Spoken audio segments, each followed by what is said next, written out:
right, good morning, everybody. Welcome to Saturday Morning Legion right here on the Triple S League. My name is Ash, with you with Cyb and Moontag as always, and special guest this morning, the Mad Queen Show. Welcome, Mad Queen. Haven't had you on the channel in quite a while. Yeah, well, I took some holidays from YouTube lately. Yes. So nobody had me in their channel for a while, not even in my channel. Well, I saw you've been streaming quite a bit. You've been doing... Oh yes, yes. I realized that lately I've been so focused on creating content that I didn't enjoy games in quite a while. mhm. So I just stopped creating so much content and started streaming a bit just to be able to play for myself and to enjoy the games. I know what you mean. That's why I... That's why It's what I keep telling Ash to do because he's so I... behind on I... games. I'm like, why don't you just stream them? Yes. I'm not a workaholic. I'm not, I promise. Anyway, yeah, so as you may notice, the layout looks a little bit different today. We won't have live art today, but Moon said she is going to be drawing something. So, or she might be doing some artwork. So she might post some screenshots on the Discord. As you can see, also Moon has turned into a cat. So we have the cat cam up today. Cat and doggy cam. Cat. Oh, is the dog on there too? I can't even. There are two dogs in the background in a box. Oh, we have the cat and dog. That's why it's off to the side like that. Okay. Good morning, Moontag. How are you doing? Yeah, I just grabbed them. Nice. Yeah, little escape artists. Oh my gosh. Yeah, as they are. So we're going to be talking a lot about. I don't know what, if any, gameplay we're actually going to have up on the screen this morning, but we were hoping to stream Biomutant today, but I'm still waiting on my review keys. I don't know if we'll get them or not. But anyway, we don't have Biomutant, unfortunately, but we do have lots to talk about as far as Starfield, and then moving in more into the real world. UFOs are just everywhere in the news right now, so we thought it'd be fun to spend some time talking about that. So that's what we'll do. But yeah, so now, Mad Queen, you've been covering Starfield quite a bit. We've been covering Starfield quite a bit. There seems to be quite a bit of interest in it, both good and bad. The thing is that the people are starting to get a little tired of the leaks and not things that are not official information. Bethesda is pretty tight-lipped about the matter. It honestly, it always shocks me when the general public has bad memory and doesn't seem to remember that this is exactly what Bethesda always does. It's not like it's a new thing. But yes, we always have a lot of leaks and a lot of information, rumors that may or may not be true, leading to a Bethesda release because they always keep everything a secret. And I understand that people are pretty tired of leaks and unofficial information, but it is around the corner. That's very true. We also we as far as we know, Bethesda and Microsoft are going to be doing a big joint thing somewhere around E3 time. So there's going to be information coming. There's lots of... I mean, if we don't see something about Starfield this year, I'll be very surprised. I think Cyb will be very surprised. I'm guessing you'll be pretty surprised, both of you, Moon and Mad Queen. I mean, it seems like it's the year for it, and we've been... I don't know how much we want to rehash. I mean, we've been discussing about leaks, behind the scenes information on our channel.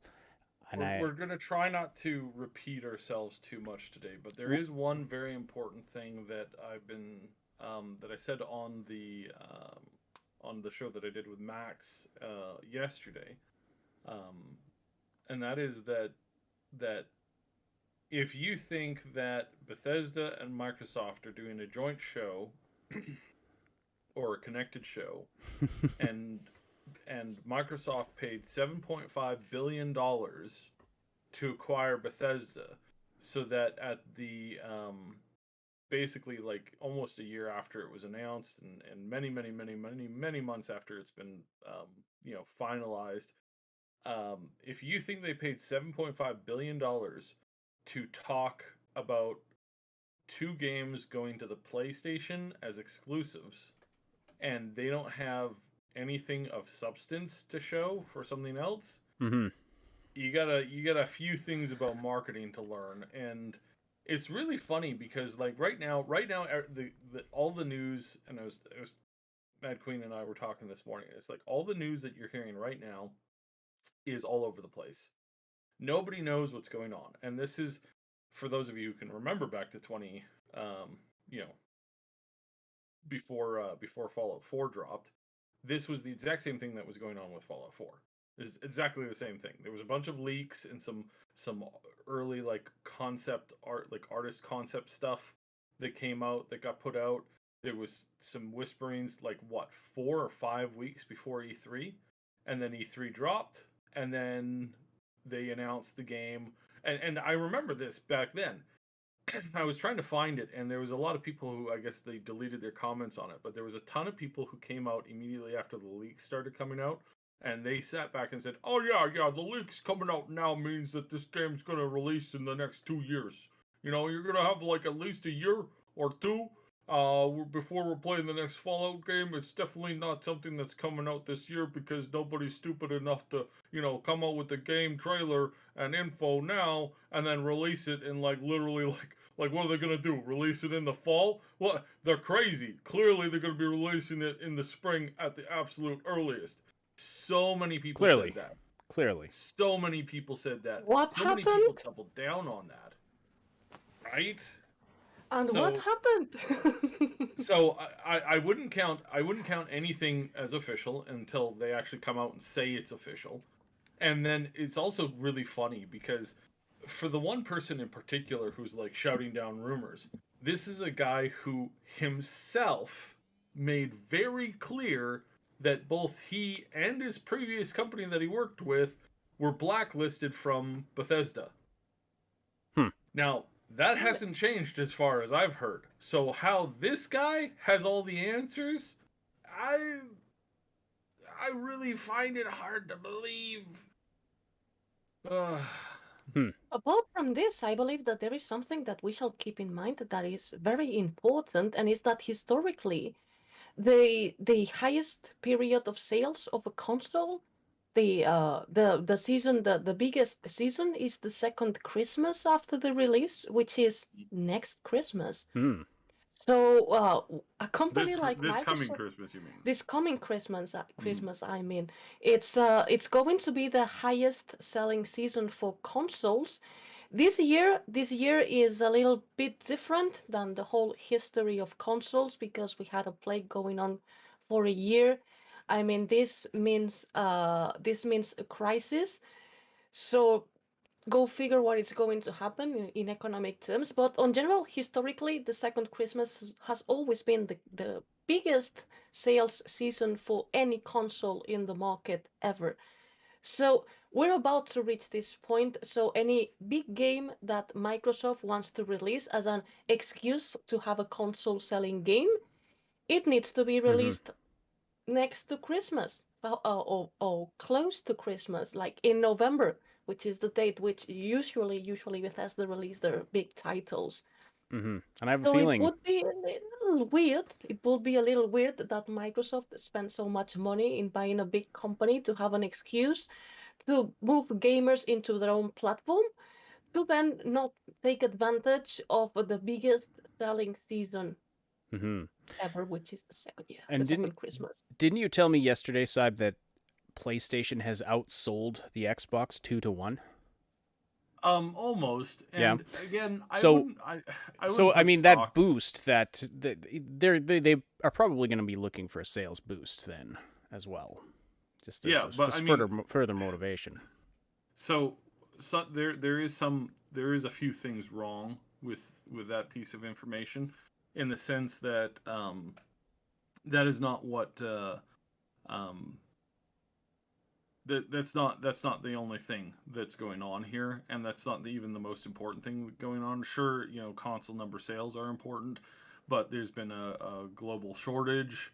There's been a whole bunch of other problems, and just flat out, Xbox didn't order as many PlayStation units as PlayStation did. Like, just flat out, they didn't order enough. They weren't stupid. like, yeah, probably might have been a good idea, like, previously, but they were assuming that they were going to start weak in this console gen.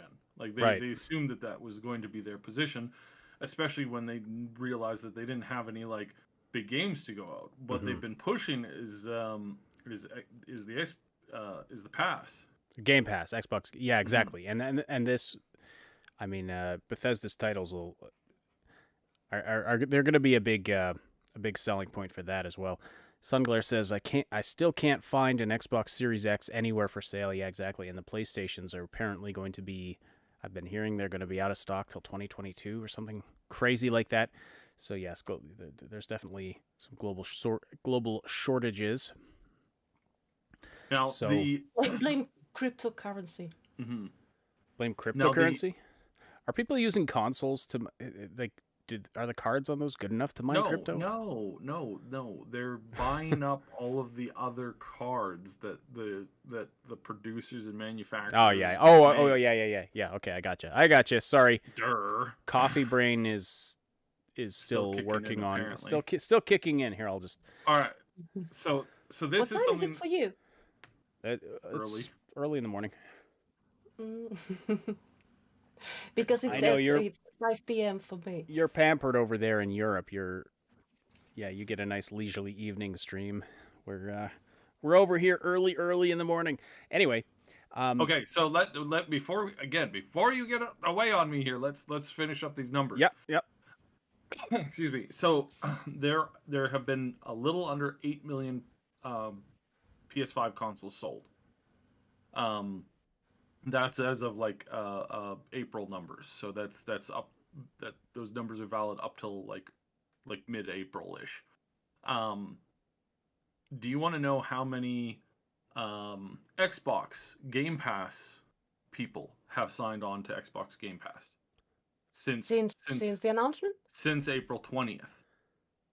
Sorry, not April 20th. Since April 2020. That's the word I was trying to say. 20 million. That's my guess. So they were around like 8 million apparently. Okay. They are now at 23 million. Oh, I was so close. Yeah. Usually I'm terrible at those estimations. So if the goal was to get Game Pass to sell the next console gen, they aren't just winning. They have surpassed they have cruised right past Sony here. Mm-hmm. So, Sony's like, we sold 7.8 million console units, and Microsoft's like, yeah, and we just sold 23 million Game Passes. That's active users. That's not users that's not counting users that have canceled their cards canceled their accounts recently. That's total number of like people. Now, in the very least, you could say that they basically just, they basically doubled the amount of console sales that PlayStation has had. So yeah, there's a lot of moving parts here, and it's not necessarily like you can always fluff numbers in one direction or the other. And you can always make things move in one way or another. And then scalpers, that's another good question, right? Like how many of those 7.8 million units are currently in the hands of scalpers trying to get double, triple, and quadruple the price that they paid for it? How many of them, like there was one place, there was a story, I can't remember the details off the top of my head, but the details are important because basically what happened is a store got a shipment of about 400 or 500 of these units, and they all sold to one person. So that's something that you need to bear in mind is like how many of these sales are actually active consoles and how many of them are sitting in some dude's garage or warehouse being sold on eBay for twice as much as they bought them for. I'm just picturing some scalper building himself a big tower of these and sitting atop them. It's being like, I am the king, because he can't sell them all, so he's just the king of PlayStation. I don't know, that's just a picture that came to my head. Yeah, all right. Hello, Notional. Kisuke, welcome. Epic Morgana. We had a morning, everybody. Good morning. Yes. So please do put your questions, comments, and anything you'd like to talk about in the live chat or in the content requests channel on our Discord server. We'll we'll get to as much as we can from all of you guys and ladies and everybody in the next little bit, next couple hours that we're here. So we are going to be talking about Starfield quite a bit, and then talking about all the UFO craziness that's happening right now. But yeah, like it's been a bit of a dry spell for news. Starfield is like the one big story I'm finding. It's like the big thing. Yes, cat butt on the screen. Before we move on to that subject, I would like to say something to complement what Saib was saying here. Yeah, absolutely. Oh, and we're far from done about Starfield. But yeah, go ahead. Well, not about Starfield, but about the numbers on the quote unquote console wars. Yeah. And I find incredibly amusing because when people talk about these console wars, first, Nintendo doesn't exist. Nintendo doesn't exist. Nintendo's its own thing, yeah. Yeah, and Stadia doesn't exist, but everybody always forgets Stadia exists, even Google, probably. I literally forgot that Stadia existed till you just mentioned it. It's a thing about between Sony and Sony and Microsoft, and it's funny for me for two reasons. First, I don't understand this general perception that at least it's something that I've seen on my own Twitter. People don't seem to have a problem with PlayStation exclusives. The moment you announce a Microsoft exclusive, then it's a problem, even though Microsoft exclusives are on two platforms, console and PC. And second, when people talk about these console wars between Sony and Microsoft, it seems to me that they forget the most basic thing, which is that both companies work on a very different business model. Sony is more focused on consoles. Microsoft has consoles and PC, and their business focus is mainly the Game Pass and then the console. When it comes to the specifics of the hardware, we all know because this is an objective truth. Microsoft consoles are better. Sony has been winning this battle because their exclusives were better, and after all, why are you going to buy a console if you don't have games to play with? And Microsoft had tried to have some exclusive games in the past, but they weren't as successful because, Sony got the best, Horizon Zero Dawn, Death Stranding, which I didn't like, but people seem to like it and sold a lot, God of War, blah, blah, blah. But then, uh, Xbox is doing something completely different, which is offering a completely different service. This Game Pass, which by the way is ridiculously affordable. This is the thing, it's ridiculously affordable, and it's a new this new evolution of games as a service, which companies were exploiting with focusing on a single multiplayer game and wanting to give it longevity, offering games as a service on single players, and just offering a huge amount of games. I believe it's a very interesting proposition, and it's the most interesting thing that Microsoft has to put on the table. So they are not competing on the same thing here. Even if Microsoft sells less consoles than Sony, then in the end, PC also counts, and the Game Pass is the important thing here. And I believe that the focus of them is the Game Pass. We're going to see in the future, as we were commenting with Saib this morning. One doesn't buy Bethesda to not make some changes there. Yes, we're going to see a lot of exclusives of Bethesda, but again, going to be on PC as well. It's not like they're going to be reduced to one platform like Sony does. And Saib commented this morning that Deathloop is going to be kept as a Sony exclusive, which I found very interesting. Well, Phil Spencer promised that they were going to respect previous agreements when it comes to games published by Bethesda. So yes, so Deathloop will be. I think it's a timed exclusive, if I'm not mistaken. Well, so before you go on, Saib, before we go on, it is quite telling that I'm surprised that a gaming company kept their word. Yeah, right. Exactly. But it's not a sorry. So the exclusivity is for the console. It's a console exclusive, not a timed exclusive. Up there. Yeah. It will be releasing the same day on the Microsoft Windows Store, so it will be on there.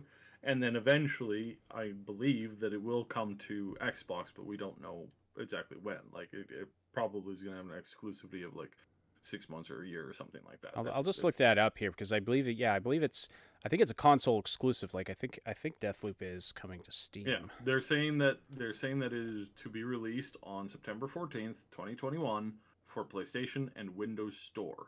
So PlayStation and Windows Store. Okay. So again, does that include Steam? I don't. It doesn't say so specifically. The Steam page for the game says coming September 2021. So well, I guess there's a little bit of uncertainty there, but it could also be their wording too. Like when they say Microsoft Windows, they could just mean Microsoft Windows as a platform, which would mean anybody who sells games on Windows, Microsoft. It is very funny that the platform that Microsoft now owns some PlayStation exclusives, but anyway, yeah, yes, very good points. Very good points. So again, this is my biggest point as to people talking about, well, like, what is Bethesda going to show off this time? It's like clearly they have more to show off than just these two games. Clearly they are going to be talking about more stuff because you're not going to spend $7.5 billion to have your premier, what is now the majority of your game development studios, talk about your competition and the games that are going to your competition for the whole duration of the show. Like that's just the logic behind this. And again, if you listen to I could just see it now on the Microsoft stage, like coming to PlayStation on that Microsoft show. Our next game coming to PlayStation. Yeah. If anyone's wondering what the two games Saib's talking about, it's Deathloop and Ghostwire Tokyo. So those are two games being published under Bethesda, and they're not from Bethesda Game Studios. They're from Deathloop's from Arcane, and then Ghostwire is, I can't remember the studio name. I'll look it up here. But you're right. Well, Notional brings up a good point here because this is so hilarious. It's like back in 2011, before the PS4 and the Xbox releases, just due to the number of people that were signing up with exclusives with Xbox, because everybody thought that was going to be that they were going to win the next console gen, like they had the previous gen. You had the Japanese Sony president say that console exclusives are bad for the industry. We really need some of these Xbox games coming over here. Please put pressure on Microsoft not to steamroll us with all these exclusives. And now they've gone, and again, Notional says Sony has gone exclusive insane. Like it's all about the exclusives, and that's their whole business model for the next foreseeable future for this gen, is that they're going to have for the next 4 years. It's going to be almost exclusive. Boom, we're doing nothing but exclusives over here. Well, we've really seen them. Their business models have been very clearly defined this time around. We've seen Sony is all about the major blockbuster exclusives at the expense of smaller games, at the expense of the JRPGs that they typically publish that are now going over to Microsoft, at the expense of all of that stuff. Microsoft, again, they've put out the console, but their primary focus is the Game Pass. That seems to be their focus for the future. The actual Xbox console seems peripheral to that, and so we'll see who wins out in the end. I know who my money's on. I know what I would if I had to buy a console right now, aside from my Nintendo Switch, which Nintendo does exist, but again, you might own. I think you're more likely to own a Switch and then either a PlayStation or Xbox than you are to own both a PlayStation and Xbox. And so they like the PlayStation and Xbox, like Nintendo is kind of in its own category, even though it is a console. But yeah, if I had to buy either a PlayStation or Xbox right now, you told me, you have to buy one right now or the world's going to end. Well, of course it's going to be Xbox. The options are there, right? At least, because I'm just like, it doesn't really, Like, it's not one of my priorities to be like the only person or one of the few people playing this certain game, because like if I like a game, I'm gonna talk the heck out of it, and I'm gonna want to play it with my friends or want to hear about their experience with it. Like, it's an inclusive experience, not an exclusive experience. Now, on the other hand, to play devil's advocate, I can get Xbox, I can get Game Pass on my PC. So maybe I'd go with the PlayStation to get those exclusives, and then I have access to everything. You know, maybe. To do so, you need a PC and a console. Yes, exactly. And usually, I mean, there are players who are PC and console, but we are not plenty. Usually, people is either console or PC because it's two separate worlds. Consoles are cheaper, and to have the same PC with the specs of a console on release costs like 3 times more. You also need to know a little bit, to trick a little bit the game to have the best performance for your machine, because this is something that you don't need to know to do with consoles. You just put the game and you start playing. So they are completely different worlds. So I don't believe that PC competes with consoles in this regard, because it depends on the player more than, well, both consoles, quote unquote, more or less, offer the same thing. PC offers it's a different world. Someone needs to teach BioWare that. Apparently, so the PC version of Mass Effect Legendary is apparently a terrible port. It doesn't have any graphics options or anything like that you're accustomed to with a PC game, and so it's been getting trashed in reviews because of that stuff. I'm like, who was working on this project? But anyway, let's not get into that. So, all right. Well, I'm glad to know. I should watch some reviews because I was going to get it. Yes, I mean, hopefully they fix that. Hopefully this info becomes outdated, but someone should teach Sony to stop giving us bad ports. It does, yeah, lazy PC ports are. It seems sometimes I know this is quite paranoid. Sorry, but excuse me. I know it's a bit paranoid, but sometimes it means that it seems that they do it on purpose because PCs work on Microsoft Windows. Yeah, And exactly. The competition. Sometimes it looks done on purpose. Maybe I'm a conspiracy theorist here. Or maybe, but I mean, it's money. It's money on the table. Just do a good job of it, and people will buy it, and then you won't get the bad reviews, and you'll get more sales. Like, come on, it's money. Who cares? Yes, you're running it on Windows. You know, if I buy a new board game, and it's like, why do you care what brand of table I'm playing it on? Like, to sell me a good game, you know? Anyway, I'm sure that is a perfect analogy that has no problems. All right, so let's see here. Blue Arrow says, I'm disappointed with the PS5 version. It runs well, but there's no performance, unlike the Series X version, which runs 120 FPS. Are you talking about Mass Effect there? Probably. Well, I based on the timing of that message. Let's see. Harko says, let's pick the console with the biggest catalog of all. I mean, I think so. Yeah, do players... Then you answered yourself. Exactly, yes, Mass Effect. All right, so... anyway, let's get back to the Starfield topic. So, just to answer... So, Harko, at the beginning of the show here, said that she has been hearing about Starfield, doesn't know what it is. So let's briefly introduce. Starfield is Bethesda Game Studios' next game. It's the next game they're going to be putting out, and it is coming out before Elder Scrolls 6, which is years down the road.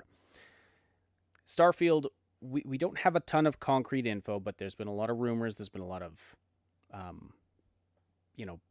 background, insider information. Cybe's been doing some digging.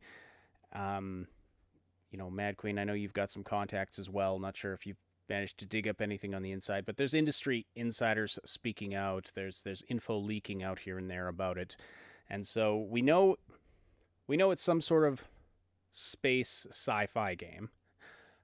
We know also that it's a project that's been kicking around at Bethesda Game Studios. Like the idea goes back many years, many years, and this is a project that Todd Howard sort of has a personal investment in. You know, it's kind of Todd Howard's baby. It's his. I mean, I get the impression it's like his magnum opus kind of a thing, or he wants it to be. So there's a lot of unanswered questions about it. But Can I interrupt you in here? Yeah. Because I believe that it's important to note that this is the first original IP by Bethesda. Starfield is the first original IP. The first original IP? Where did Elder Scrolls come from? That was... I don't know, because I'm not an Elder Scrolls person, which everybody considers a heresy, because I don't like it. But this is the first original IP of Bethesda. And Todd Howard has said so plenty of times. Well, because... Like, incredibly proud of it. I could have sworn... Didn't Bethesda come up with Elder Scrolls? I know Fallout. Fallout is not original to Bethesda. No. I don't know how where Elder Scrolls come from, because again, I'm not an Elder Scrolls person. But Todd Howard has been saying for long that it's original. It's original. And before we move on, it's an original IP. Before we move on to the subject, I would like to interrupt you to answer a comment that Fritz left in the chat. Mm-hmm. That said, not gonna lie, I've been disillusioned by the gaming industry as a whole ever since Fallout 4 to 76 to Cyberpunk 2077 now. Matt said, very wondering what happened. What happens is that you're growing old and you are more aware of what's going on, because the industry has been the same since the beginnings of it. I mean, you can Google information about the early years of the console wars and what happened with Atari, what happened with when they started publishing three-party games, and how the quality went down, what happened with E.T. All of this has been happening since the beginning of the history of gaming. It's just that as you grow old and you start to pay attention to the news, you start to realize that this is going on, but it's nothing new. Well, that's the joke that I made before. Like, it's quite telling that I'm surprised Phil Spencer kept his promise, because welcome to the gaming industry. Yeah, well, what's the term? Like, there's a term for like the news, and it's like there's no new news. It's just old news happening to new people. Yeah, something like that. Yeah. Yeah, I'm trying to decide if I agree or disagree. I mean, I definitely agree. There is a lot that is. I mean, there's a lot that has stayed the same and that hasn't changed. At the same time, plenty of things changed because you need to adapt to the new market. Yeah, like. But the fact, I mean, every kind of industry where there's a lot of money at stake, there's also a lot of greed. There's also for sure for sure there's been greed and scumminess going on for a long time. But I mean, the with the ability to do post-launch updates, the advent of things like early access, digital distribution, microtransactions, there's definitely a lot of new opportunities for scumminess. So, back in the day when I was a kid, there were also game-breaking bugs in games, and you couldn't download anything to fix that. You just got a broken game. If you cross this bug, you were the percentage of people who did, and you never finished the game you paid for. Yep, very true. People complain about bugs now. It's like, now they don't matter, because you plug your console or your PC to the internet, and they're going to fix it at some point. I mean, that is definitely true. But then you look at, I mean, yes, game-breaking bugs, but there does seem to be a quality of polish that that extra step of quality control that is lacking now. And again, is it perceptual? Am I looking at older games, through the rose-colored glasses, as it were? That's possible. I mean, we cannot say that Fate of Atlantis and I don't know, Loom and the first Tomb Raider were as big and as complex to make as Fallout 4, The Elder Scrolls, or Cyberpunk 2077. I mean, we're talking about a scale that is completely different, especially because technology evolved so fast, and games are a form of art that are based on technology, and they have to adapt to all the changes, and all the processes obviously changed. When it comes to marketing, this didn't change much. What changed is the way of doing games, and the way of solving the problems of games, and the scale of games, and the cost of games. This is actually why you never want to put a marketing person in control of your company, because you will not grow, you will not innovate, you will not create new things. The marketing person is going to find a way, the best way to market existing content, period. And they will not have a need to, unless they're forced to, unless they're objectively forced to come up with new stuff. They will not come up with new stuff for your company. This point was pointed out by little known guy called Steve Jobs many times in the past, where he pointed out that a marketing person is not going to help you innovate at all, because they want the game to stay the same, and they want to control the market, and anytime you introduce something new, you risk losing control of the market. And so, if nothing changes, if we're still using fax machines today, then the people who created the fax machine would still be on the top of the world as far as technology goes. But the minute that emails and mobile mobile phones being able to send and receive data, as soon as that happened, I mean, that was out the door. I mean, that's they're gone, they're buried. So the people if the people running the fax machine marketing networks got a hold of this email stuff and had the chance to bury it, of course they would have buried it, because they could see that it meant the end of their job. So this is the same in computer games and hardware and in video gaming and stuff like that too. If a marketing person is in control of what you're getting, then you're going to get an Xbox that features, hey, you can watch TV with this Xbox, TV. And that's what happened in the last generation, is a bunch of had the gall to come in and say, oh, no, there is no need to create anything new, we're just gonna really focus in on the TV. And that was it. It's like, wow. Makes so much sense. Fritz has another interesting comment here. It's not just bugs, though. It's also a matter of overselling and overpromising in games as well. And I think there is definitely an aspect of that has gotten... It's getting really, really bad. Do we remember? Well, no, we don't remember, because it happened when in the 80s, I believe. But what happened to E.T. and Atari? That's what I said before. What changed is the way of making games. The way of selling them is the problem. You're saying the the way same... of selling them but is the problem. For an Atari game like E.T., though, the are you saying there's the overhype? Like, I think E.T. was a game that was overhyped, and they ended up burying all copies in some desert in the States. I don't know where exactly, because of how bad it was. So when you based most of your budget in hyping a game, well, no, most of your budget, obviously I'm exaggerating here, in hyping a game, because all your expectations are put on the marketing side of things, because if you don't do a marketing effort, you don't sell a game, regardless of how good it is.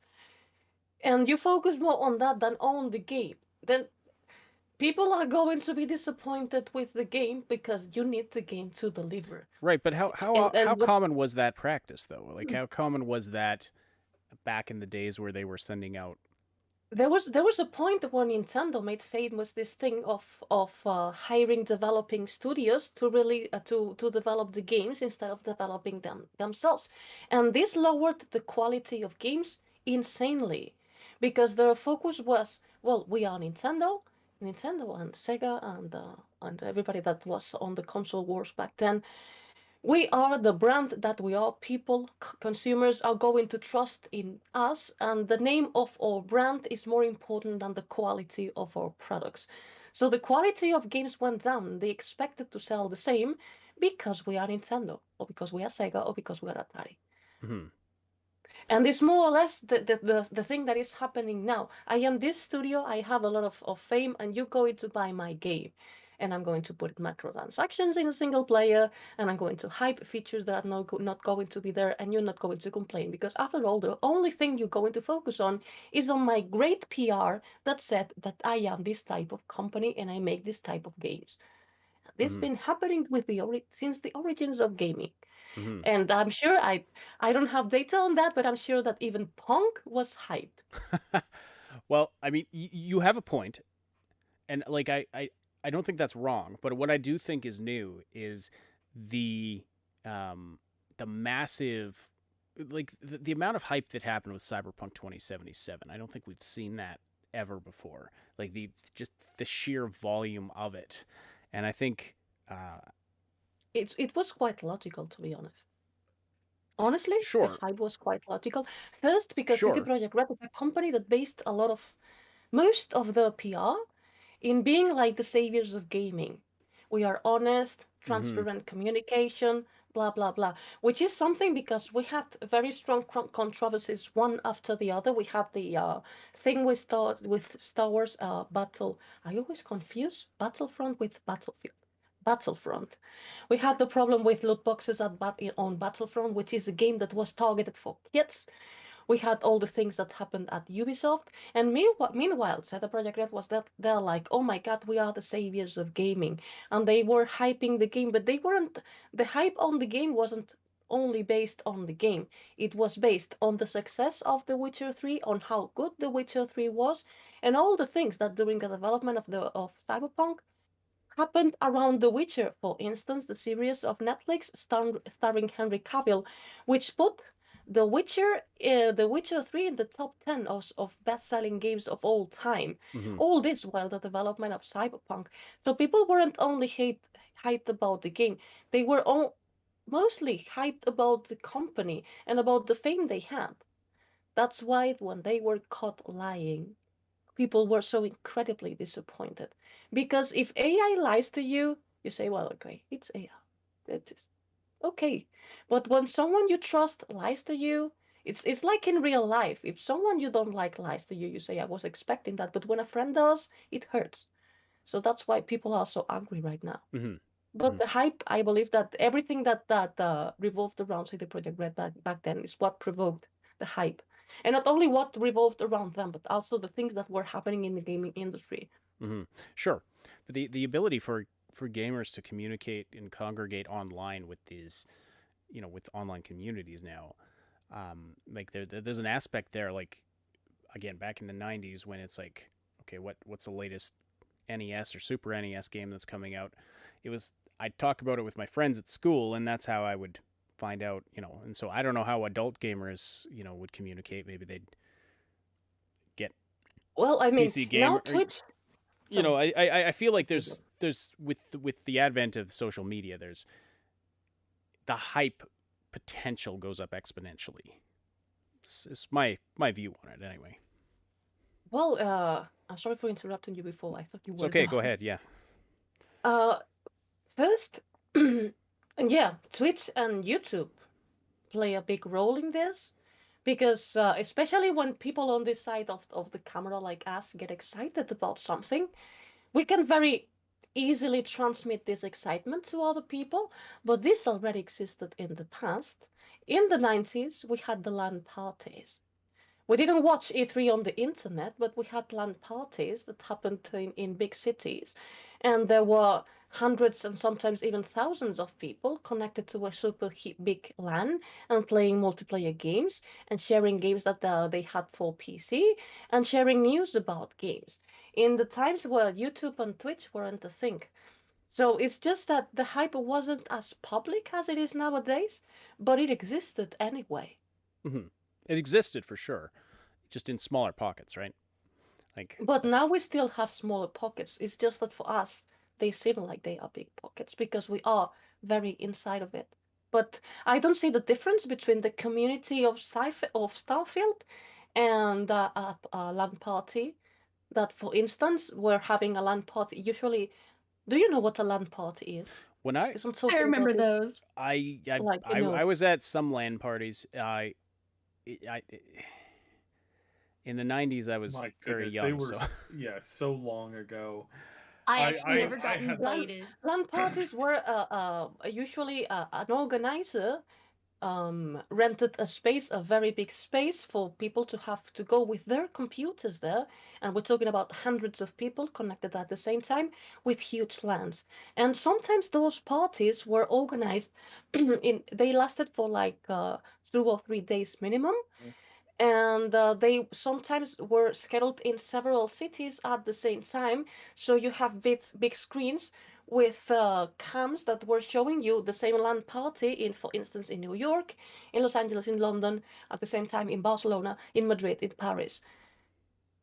see, And for me, a LAN party was when Saib and I went to this dude's bachelor party, and we brought 4 Xboxes and we're playing Halo together. That's what I think of when I think LAN party. Those massive things you're talking about. Honestly, it was I had it no was idea so those existed.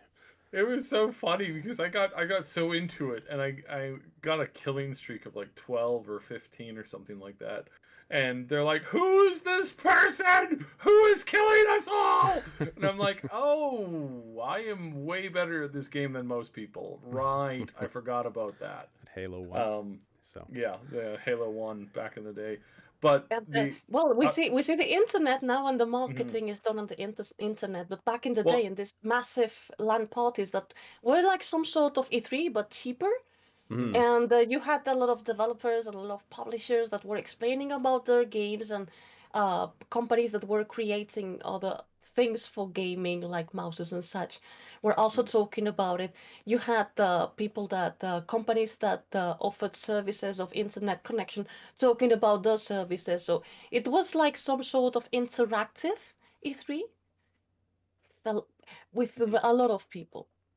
I've got a quick story about so this was kind of like during that age, but it was also during the age of WoW. It was like the first or second year of WoW, vanilla WoW, and I knew a guy who I raided with occasionally, who he rented out a hotel, invited um, he invited 60 of his guild members to the hotel, and they set up 60 computers for them to all play with at the hotel for a week. He paid for all of their flights too. And they had this enormous LAN party where they just played and they did raids and they did all this other stuff for a whole week straight. And yeah, It's that was it's that was funny. It's funny to me that you refer to this as an enormous LAN party when I've seen actually enormous LAN parties yeah. that No, was this happening was in different parts of the world at the same yeah. time. Mhm. But for this guy, he flew them all out, even people that were like international. He had them come out. They all like partied, and then they had like they had a first raid day, then there was the raid reset, and then they had the second raid day, and then they did a bunch of other stuff. And it was like the dude was absolutely loaded, but he had more fun playing the game with people, and that's what he wanted to do. So yeah, it was amazing. But yeah, that kind of stuff is like the community feeling and the community effort, which I mean things like Discord and that really bring closer because community is so more important now, especially to content creators like us. Like community is one of the reasons why we keep doing this. Mhm. There I, I is, I would I mean, would like to say sorry. oh, I was I gonna would say I there. would like to say the That Discord delay just kills us sometimes. Go ahead, Mad Queen. I was going to make the final comment about this of the LAN parties. We have a different perspective because here in Spain, internet was implemented as a commodity in all the houses really late compared to America, and I mean the States and Canada. So that's why we had to do things like that Mhm. I actually, because yeah, we were late for everything. and I don't know if maybe those were more popular in Europe. Like I said, I was too young in the '90s to even really know about to even really understand. I barely knew what the internet was when I was at that point. Yeah, but in Spain it wasn't. I mean, in the first years of the 2000 until 2010, more or less, it was so incredibly expensive that people usually didn't have internet at home or at their phones. Even in like 2010. Uh, 27. I mean, barely 2010.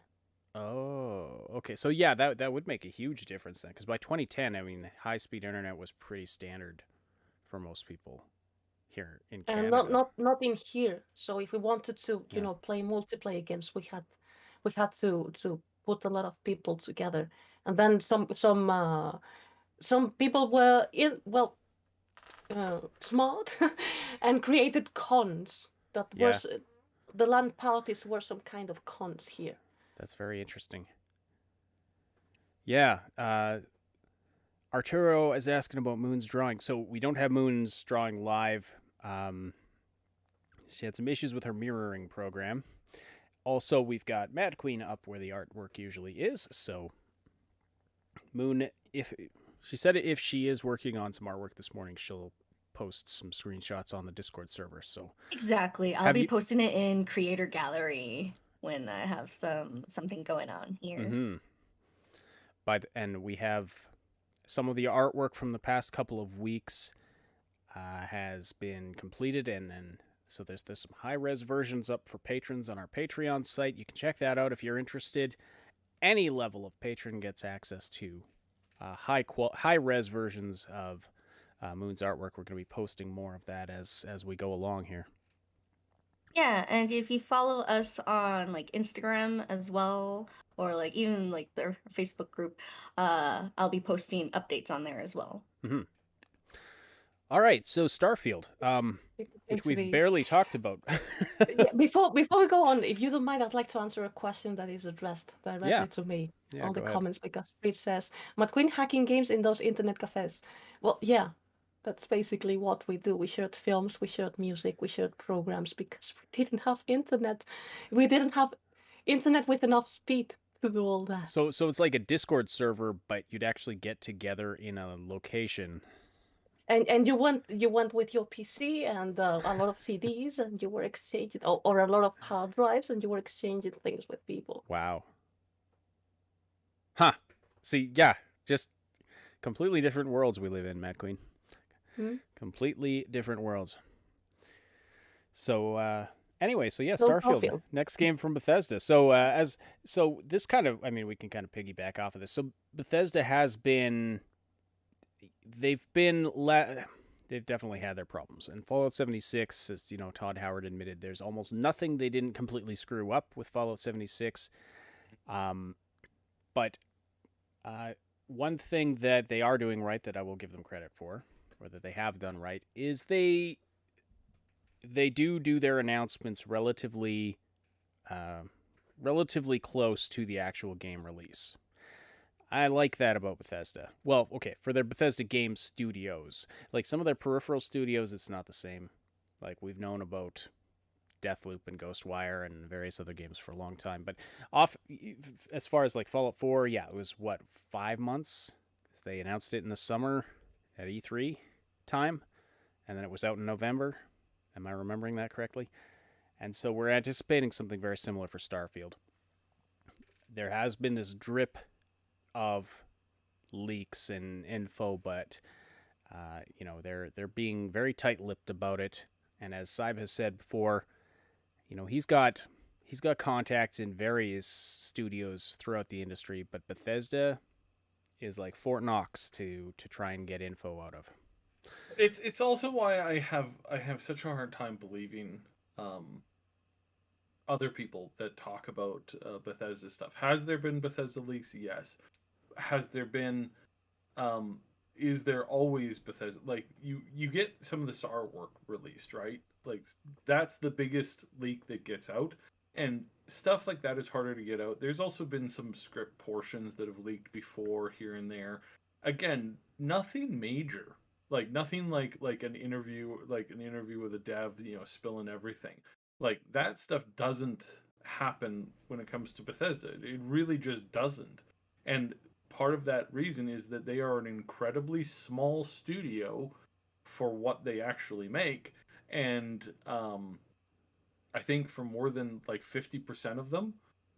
Again, I was listening to Todd Howard on this interview from 2020 this morning, and he said that the majority of the people at Bethesda, he's worked with those people for 10 plus years, and for a good chunk of them, he's worked with them for 20 plus years.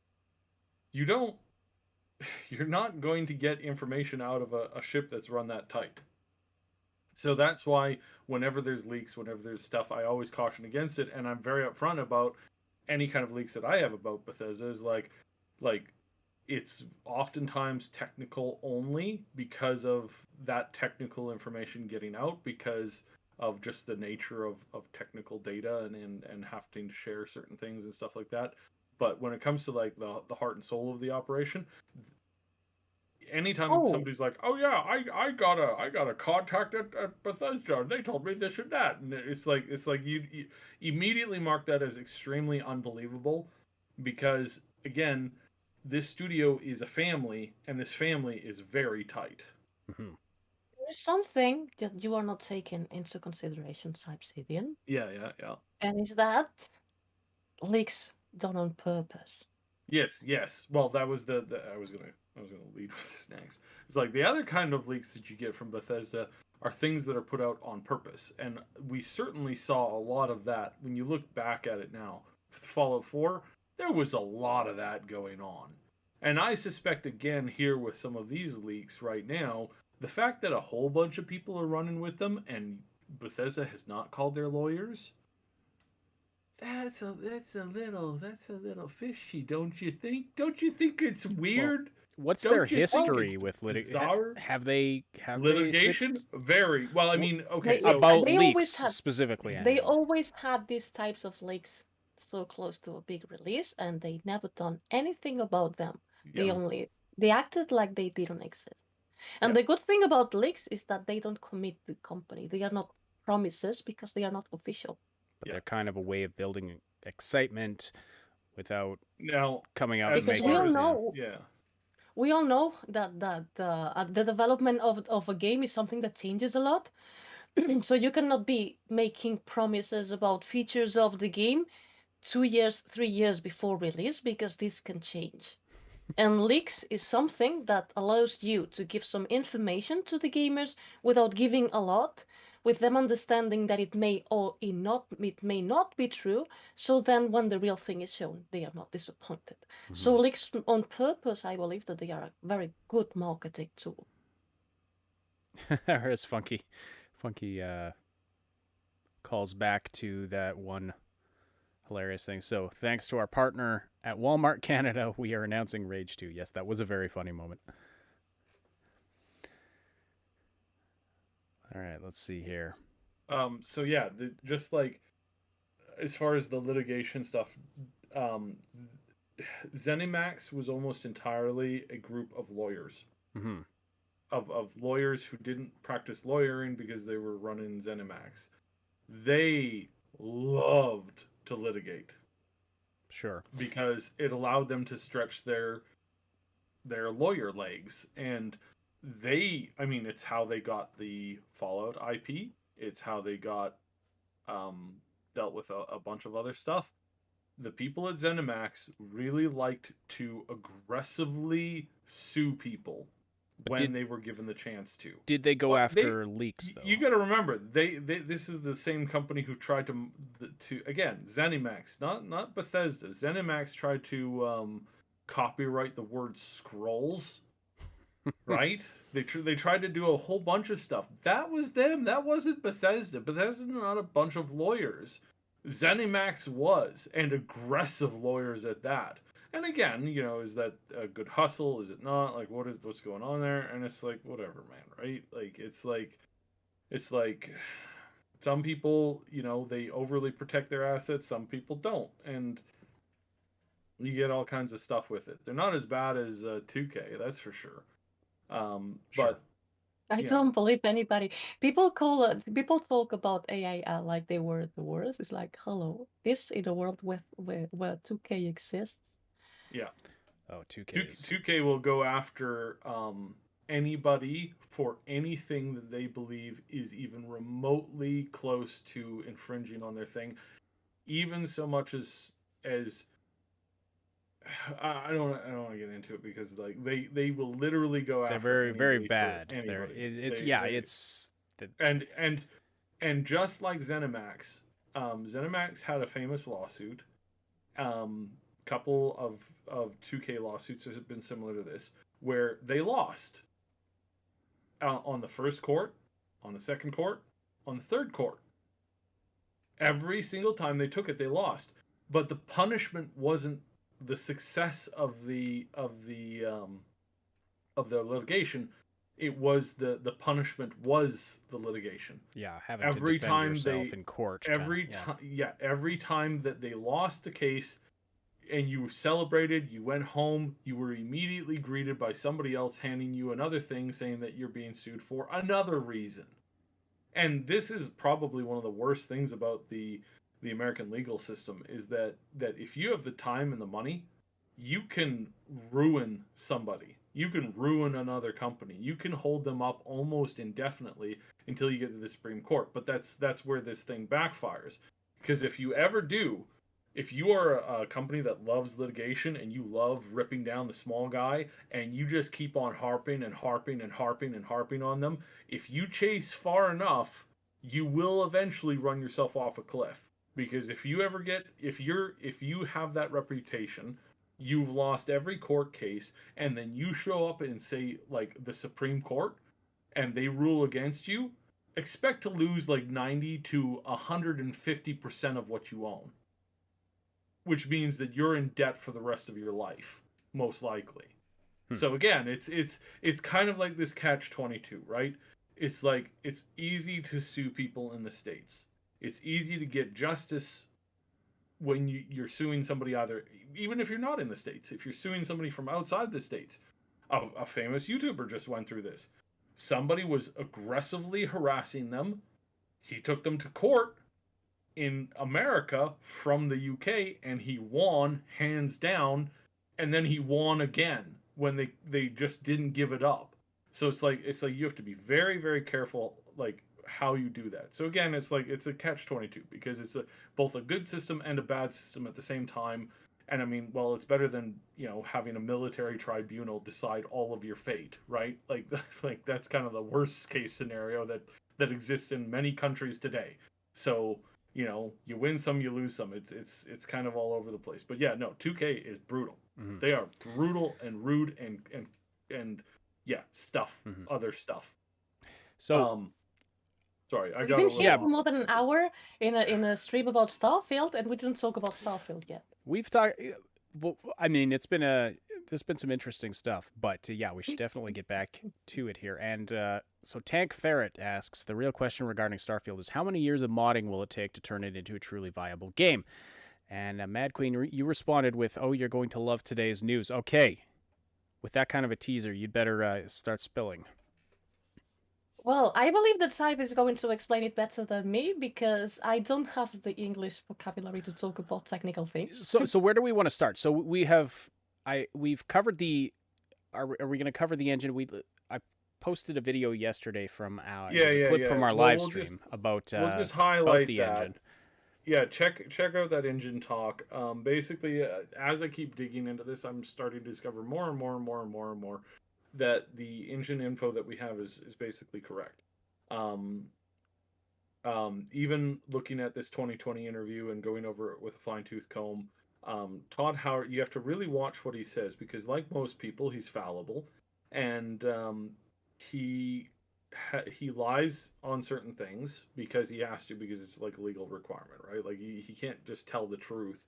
He can't just walk into an interview and answer every question that everybody has because that would ruin basically a ton of stuff, right? Mm-hmm. So there's that, but there's also the fact that Todd, and after having watched a lot of his interviews in the last few days, Todd will switch back and forth between talking in the present tense and the past tense, and then sometimes he'll mix those two things up when he's talking about something in particular.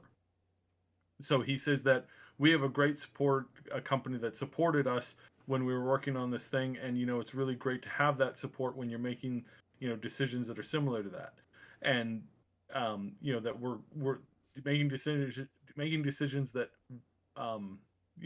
is, I'm messing it up because I'm not quoting him directly, but he uses past tense to talk about stuff and then present tense to confirm that stuff again. So he's clearly talking at the same time, he's talking about what they went through in the past that they discovered that worked for them.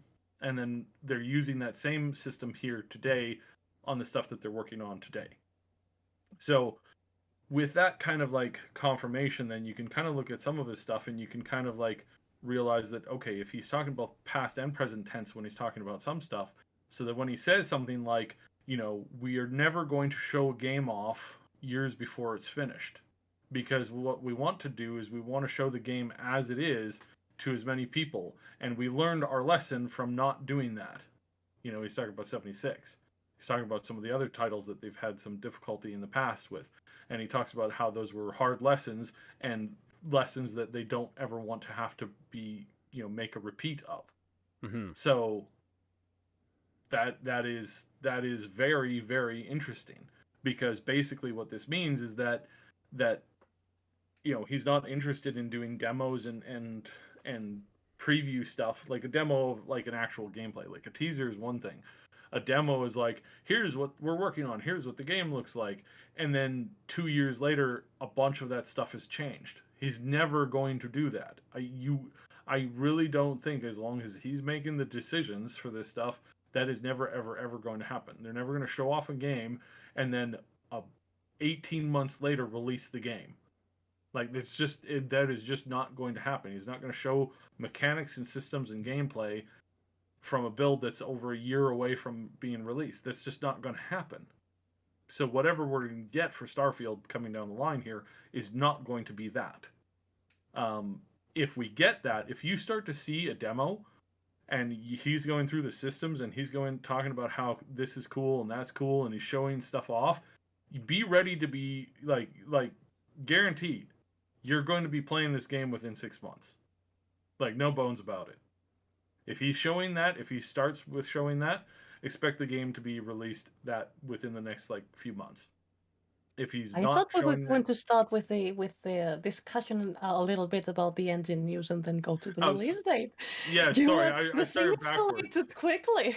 I know. So okay, so the engine now, because the part of the thing is we talked to death about the engine last week, so I don't want to repeat too much of that. But There's one thing that I would like to say about this subject. yeah, I mean, who is surprised? I'm surprised for how long they've been doing it. That's true.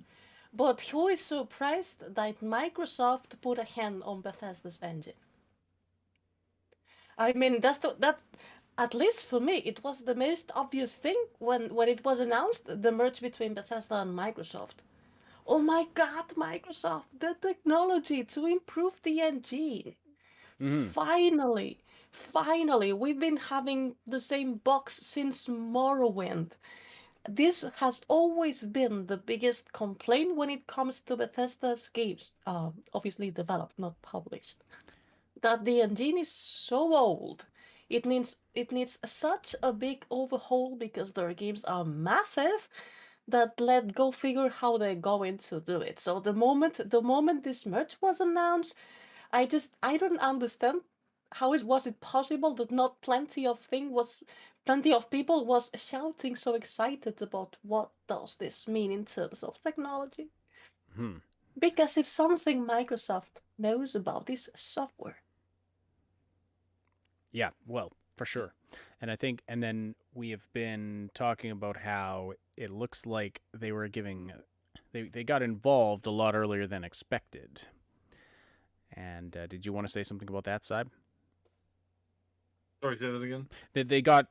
Microsoft got involved in helping Bethesda earlier than on. not earlier than expected. That was the wrong word, but earlier than we may have thought. Yeah. So I believe that there's substantial evidence, and this may be something that we never end up being able to confirm, because this is not something that Microsoft would ever volunteer or talk about directly. Like maybe in like 15 years or something. but I suspect that immediately following the apocalypse that was 76, basically Microsoft was like, we can help you with this, and we can help you with your current engine and all this kind of stuff. We know that you're upgrading stuff, so they started to send them, maybe not necessarily like man hours, but they started to send them like proprietary tech to help them, especially since they were in the conversation of joining up, and it would look like it was a for sure deal, and it was kind of set in stone once the head of ZeniMax passed away. Um, at this point, it was like they started sending them proprietary tech to start working on their next to start working on essentially Starfield, and this started as early as 2018. I would figure, and again, so not guaranteeing any of this. Is a lot of this stuff is like hearsay and taking a handful of sources and stitching information together. It looks as if what we're dealing with is a far more advanced engine than even what Todd Howard had been planning when they first made the announcement about Starfield and Elder Scrolls 6. I think they are far more closer to where they wanted to be with Elder Scrolls 6 with Starfield right now. So that means that the game that the technology that they have been working on up to this point has been getting better and better and better and better. So this is big. This is huge. This is like absolutely huge. Absolutely. Which is why I titled yesterday's video, why Starfield and Elder Scrolls 6 could be mind-blowing. And it was rather funny. We had somebody came and commented. They said, I came and left a dislike just from the title. Maybe tomorrow I'll watch the video and hear what you have to say about it. I laughed out loud at that. I was like, wow, okay. I mean, just go ahead and admit that your dislike is meaningless and that you're completely have no desire for objectivity in your life. But anyway,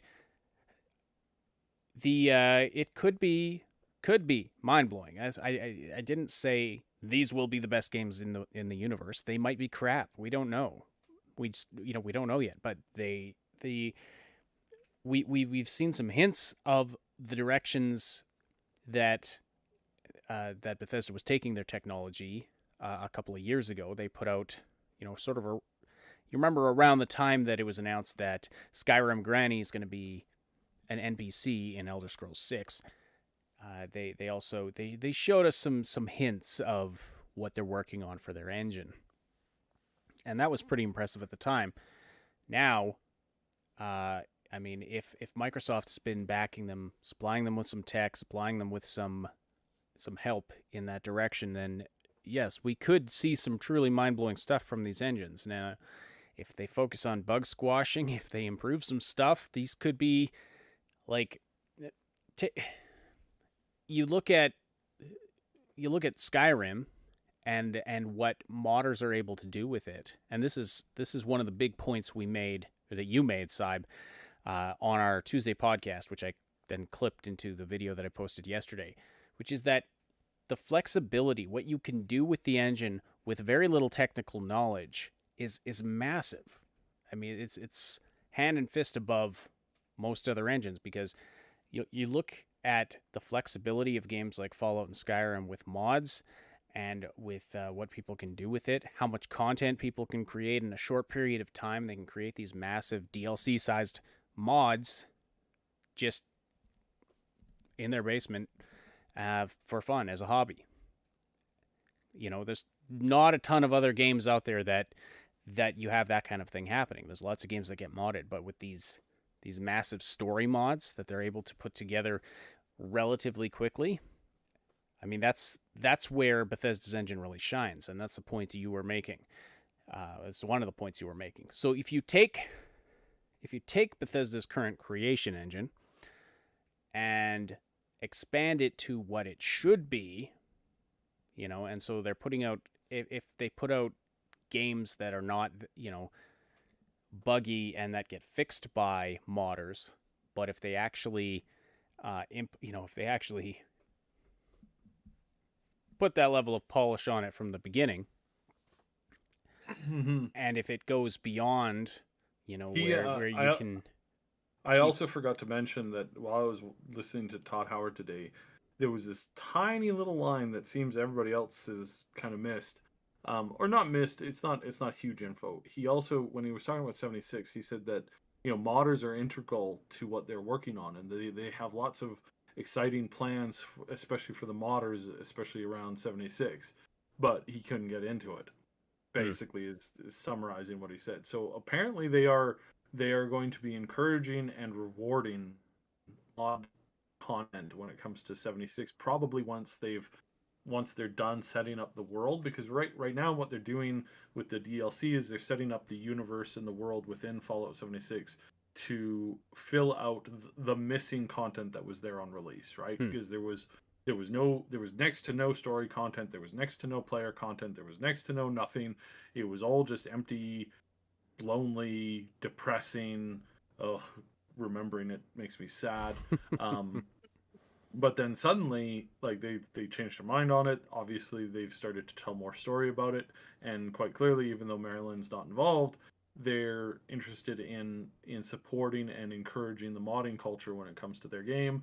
And I suspect that we're going to see a bunch of changes on this once their next the patch after the one that's coming up here comes out. Their DLC, or not their expansionist content, where they're going to look at the private servers. I think that's when they're going to start adding in some moddable content, because at that point the world will be much more alive and breathing, and we'll have much more interaction going on there. So yeah. Mm-hmm. There is something, maybe I am very suspicious. I am a very suspicious person, but I'm under the impression that Fallout 76 is actually not a game. It was an excuse to inflate the value of Bethesda for this joint venture with Microsoft. Mm-hmm. There may have been some of that going on. This was the real reason behind making Fallout 76. Yeah, I mean, I think we've discussed this before. Actually, I think Cyber has said something similar. Would not surprise me. I never discussed it with him, so we both had the same idea. You both have the same. You both think very similarly, for some reason. But yeah, that definitely could have been a big chunk of the motivation behind it, for sure.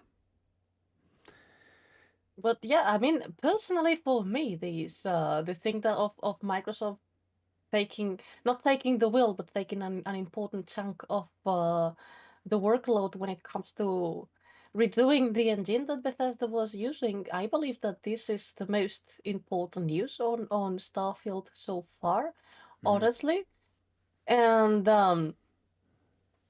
engines are like oxygen. You only miss them when you don't have them or they don't work properly. If they work properly, it's something that you don't even remember they exist. And we are moving the technology forward. We are the hardware that we have. For it, the hardware, people always think about graphics and graphic improvement.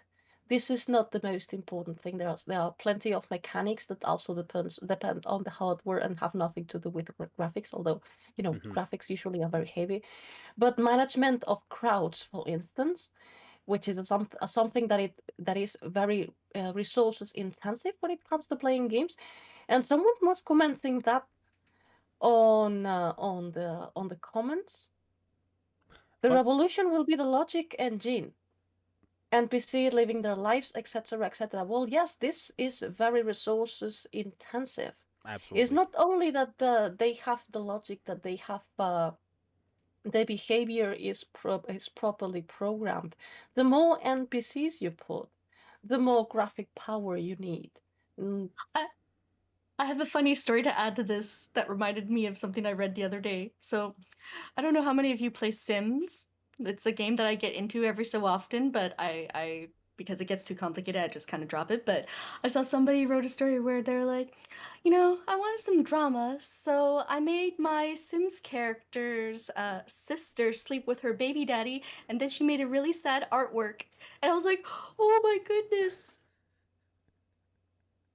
just like the reactions and like I love talking to NPCs. I love Oh my interacting with them. goodness. I would not do something like that, but just like that there's a possibility to have that reaction is just it kind of adds to the whole experience, right? Well, I think that is the next one of the next big things that it's going to be another big milestone is when they can create games, not just Bethesda, but when they can start developing games that have NPCs that live more realistic lives and have more realistic cycles. Even games like Skyrim, your NPCs have a cycle, but they're very basic. They're very very basic. Games like Kingdom Come Deliverance, similar. So I would say more complex than the ones in Skyrim, but still just kind of they're just at this time they do this, at this time they do this. It's the same loop every day. This also depends on the resources the company has to do that, because this Yeah, is a lot of development. This is a lot of lines recorded by actors. You have the same line by NPCs said over and over. And I used to be an adventurer like you, but then I got an arrow that in drives the me knee. crazy, and that it's like just write more lines. That's part of like Yeah, but there's you less need of a resources technical for thing. that.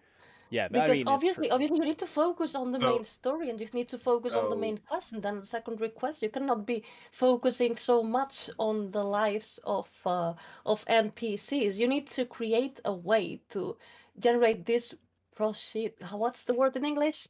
Procedurally generation. Procedural procedurally, yeah, generation. What is it you're yeah. trying to say, Sab? So there is a lot of stuff that I know about stuff like this and stuff. And stuff. Um, and That stuff. that was a So meaningless sentence. okay. So the first thing I can say about this is that they're working on. This is already well into production with multiple companies, where all they need to do from here on out for minor voice actors is to get them to give them is to give them an imprint of their voice, which is fairly in depth. Once they have that, they will be able to take and create text and emotional conversation and be able to create it on the fly. So there is no recording of that person's voice. There's just a synthesizer that creates that person's voice. So it's basically like talking to Ooh, Alexa and stuff like that, where that it's makes me like, think of the Vocaloids. yes, yeah. So it's, and the tech is it has come a long, long, long, long, long, long, long way, and it still is not perfected. But what you are thinking is you're thinking like Siri and like Alexa and like a couple things like that, right? That's like third or fourth generation tech. What a lot of these companies are working on for game development, for injecting this into video game development, is like eighth generation. So it's like several steps up from the thing that you're most keenly aware of right now. Um, Microsoft has probably one of the most advanced systems that are public right now. It's what is his name? Thomas? No, yes, pretty sure it's Thomas. It's T something. He is the most advanced system right now, the AI system, and so he's like a gen up from Alexa, and Alexa is a gen up from Siri. So just to kind of give you, when you talk to Siri, you know what Siri sounds like. When you talk to Alexa, you know what Alexa sounds like. When you're talking to Thomas, I can't. Oh, for the life of me, this is killing me. Um, and then so there's that kind of tech. Now, as far as the living world tech that you talked about, like, where are we with that? Well, I Before you can't go, say too much. before you go on, there is something very little that I would like to say about this. Hmm. Because way too many times people are under the impression that the game developing studios are the people developing this. No, there are third-party companies developing Hmm. technologies that then studios use Exactly. to do that. For instance, someone put the example of Hali, which is Funky talked about that in the comments. There is a tech that makes facial animation that can be tweaked to a custom tone. This is a technology called Hali that was used on Cyberpunk 2077 and was developed by Chris Landreth, I believe he's Mhm. called, who was a very innovative animator in the mid 90s.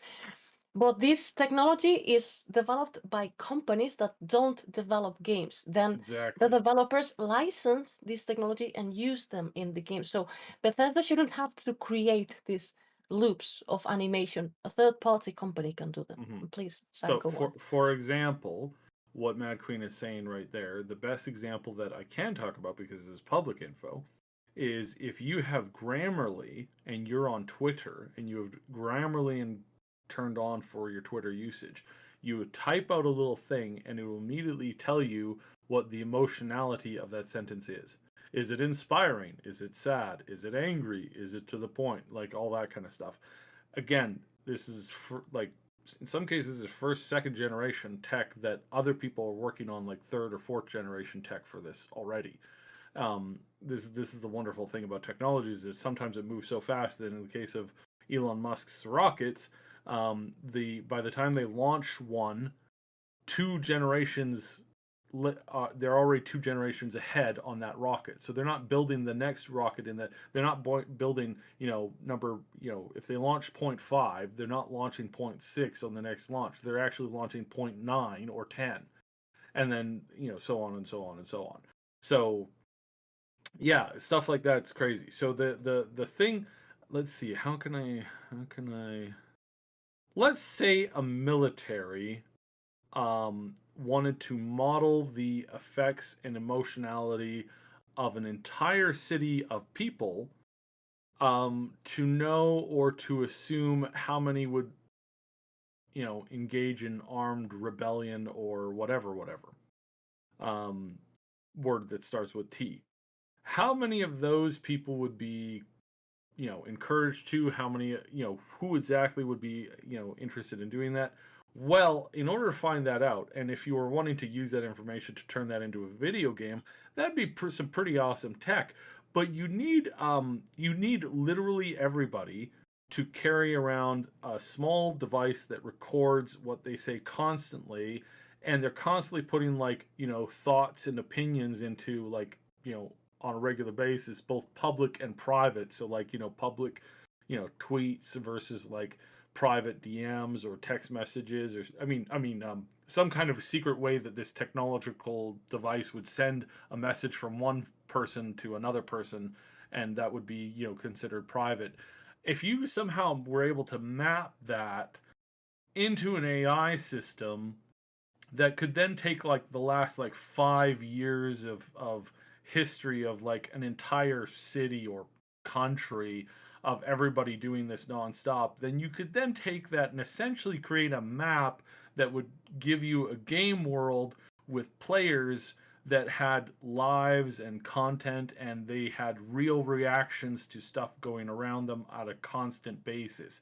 If only there was some form of technology or mega corporations that were selling these small devices to you that basically just recorded and reported back absolutely everything that you did on them, both stuff, official and private, or things that you think are private.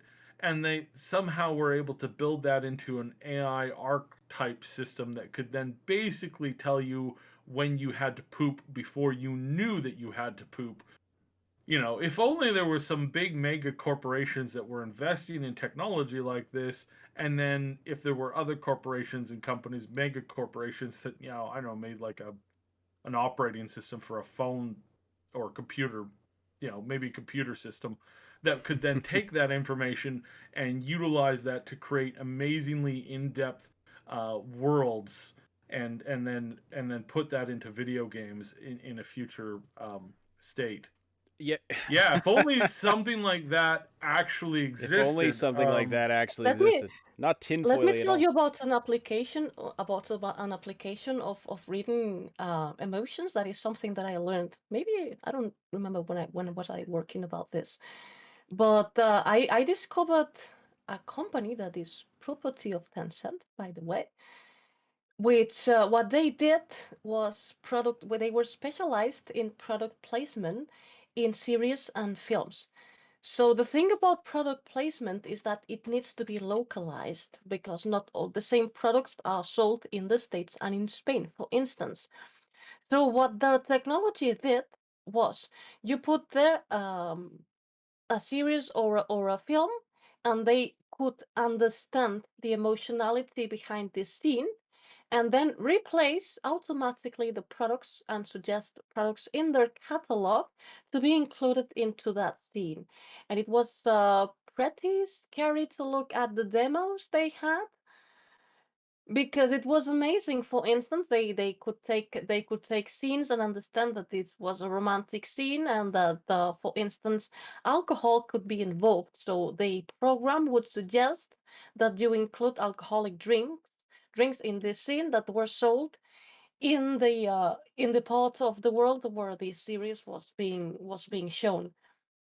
Beers, for instance, that the brands that we have in Spain that you don't have in the States, and maybe the series was from the States, and when imported when imported to Spain, they would change all the product placement automatically to match with the products that are sold in here. And I thought this was pretty terrifying. But yeah, that the technology is there. They just need to license it for games. Yeah. Like it's and this is the kind of stuff that we're not going to see in anything like coming out, I think, soon, but we're going to see this start to come out before this generation's done for sure. Mm-hmm. The console generation. Sorry. We're anticipating for a Halo Infinite. We're anticipating some impressive living world tech that Microsoft decided not to showcase when they showed that game, and now it's been, significantly delayed. But anyway, yeah, there's some talk about Grammarly being a little Orwellian. It's not the only one. Microsoft Word now will flag you for using bad words. It's like, come on. No. That's Google Docs. Oh, both. Google No, Docs. both. Yeah. You should hear. Yeah, Google Docs is going to be implementing that, but you should Google Doc, which I use to write because it's pretty handy to be when you're writing on the go, or just I'm writing on the couch, I'm on my phone, then I get up, I move over to the computer, and everything that I just wrote down is already there. That's very handy without me having to email things back and forth. But it's clear that I'm going to have to start turning off these suggestions, because I'm writing, in a fantasy world situation. It's like, excuse me, I don't think you meant to say this, because clearly you're not, thinking like a person of good, of high standing. And it's like, no, I'm writing about orcs and goblins and other stuff. I'm not I don't need your suggestion telling me that the orc chieftain shouldn't be referenced to as a chieftain. Oh god, what? Why do they do this? Why do they do this? Because clearly, benefit of the doubt, best possible. If I give them maximum benefit of the doubt, I think then I would say they do it because these are often used in office or business settings, and they want to help you sound professional. But I don't generally give them that much benefit of the doubt, though. I was replying to Funky in the chat here. Funky's talking about Grammarly, and Grammarly has a lot of problems with it. I don't. I turn on the creative writing thing, and that takes care of a lot of it, because it assumes that you're writing stories and stuff like that, and so it starts to become it doesn't suggest as many of those things. But I ignore almost all of their blue suggestions. Like nearly every single, I think, out of I've corrected I correct 1 out of 800 blue suggestions. So that's how much time it's like, I'm pretty sure you meant this, and it's like, no, I didn't mean that. I meant what I wrote, you stupid. Well, yes, because it can't understand context. It can't understand what you're trying that's to. The problem is right. It doesn't understand you're writing a fantasy story. Yeah. But anyway, we should get back to. So what else do we have for Starfield here? For today? Well, again, without rehashing too much of what we've covered, and without jumping on the train of making predictions, because right now it's predictions are not really that great. We did a little bit of that. We were right on a lot of stuff when it came to Fallout, but we were wrong. I was wrong on another handful of things, because there was some looking at at some stuff and then trying to like guesstimate and stuff. And we had kind of thought that ship culture would play a little bit more into what was going on, and it didn't, and some other stuff like that. So you want to be cautious about like making too many guesses and speculations, and there's a lot of that going on right now, and there's a lot of people jumping on this stuff, right? There's a lot of bandwagoning. Like, oh my god, game's coming out this year. Oh my god, I'm so excited. And then somebody comes out and says, well, it's not coming out this year, and only idiots and non-professional game journalists like me, I mean, not like me, would dare say something so absolutely ridiculous. And then all those people suddenly, oh yeah, no, I didn't mean it's coming out this year. It's like, you don't know when? Nobody knows when it's coming out. I don't know when it's coming out. I don't think it's like there's 100 different ways and reasons to look at any of the stuff that they have had recently and say, oh yes, this is coming out here or that's coming out there, and the reasonings for it. Is it coming out in 2020? Or sorry, 2022. If it's coming out in 2022, why are they talking about it now? Are they talking about it now? Could be that they're not talking about it now. Could be that the commercials and stuff we get show up right before Christmas. That wouldn't make any sense, nor would it make any sense logistically coming out immediately afterwards. But hey, let's run with the idea. Maybe it's advertising a mobile game that's going to precurse the actual game so that you get kind of familiar with the world. It's like any of those like that coming out this year, coming out for fall this year, coming out for anything is literally, it's all on the table right now because Bethesda hasn't tipped their hand at all. And anybody who claims that they know exactly what Bethesda is thinking is an idiot, because that's not how it works. It just isn't. It is just Bethesda doesn't play other people's games, and they've never played other people's games, and they don't like big websites that write news articles about video gaming. They do not. Whenever you hear a famous journalist telling you that oh well Bethesda respects what we do as game journalists, laugh at them very loudly, because pretty much every major game publication has been blacklisted by Bethesda. They don't talk to the professional game press. Like, they talk to a very small number of people, and that's about it. But it's yeah. All right.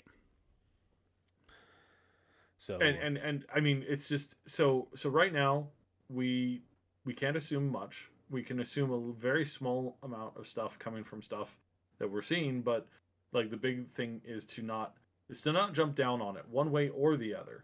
I love how the big debate right now is like, is it releasing 2021 or 2022?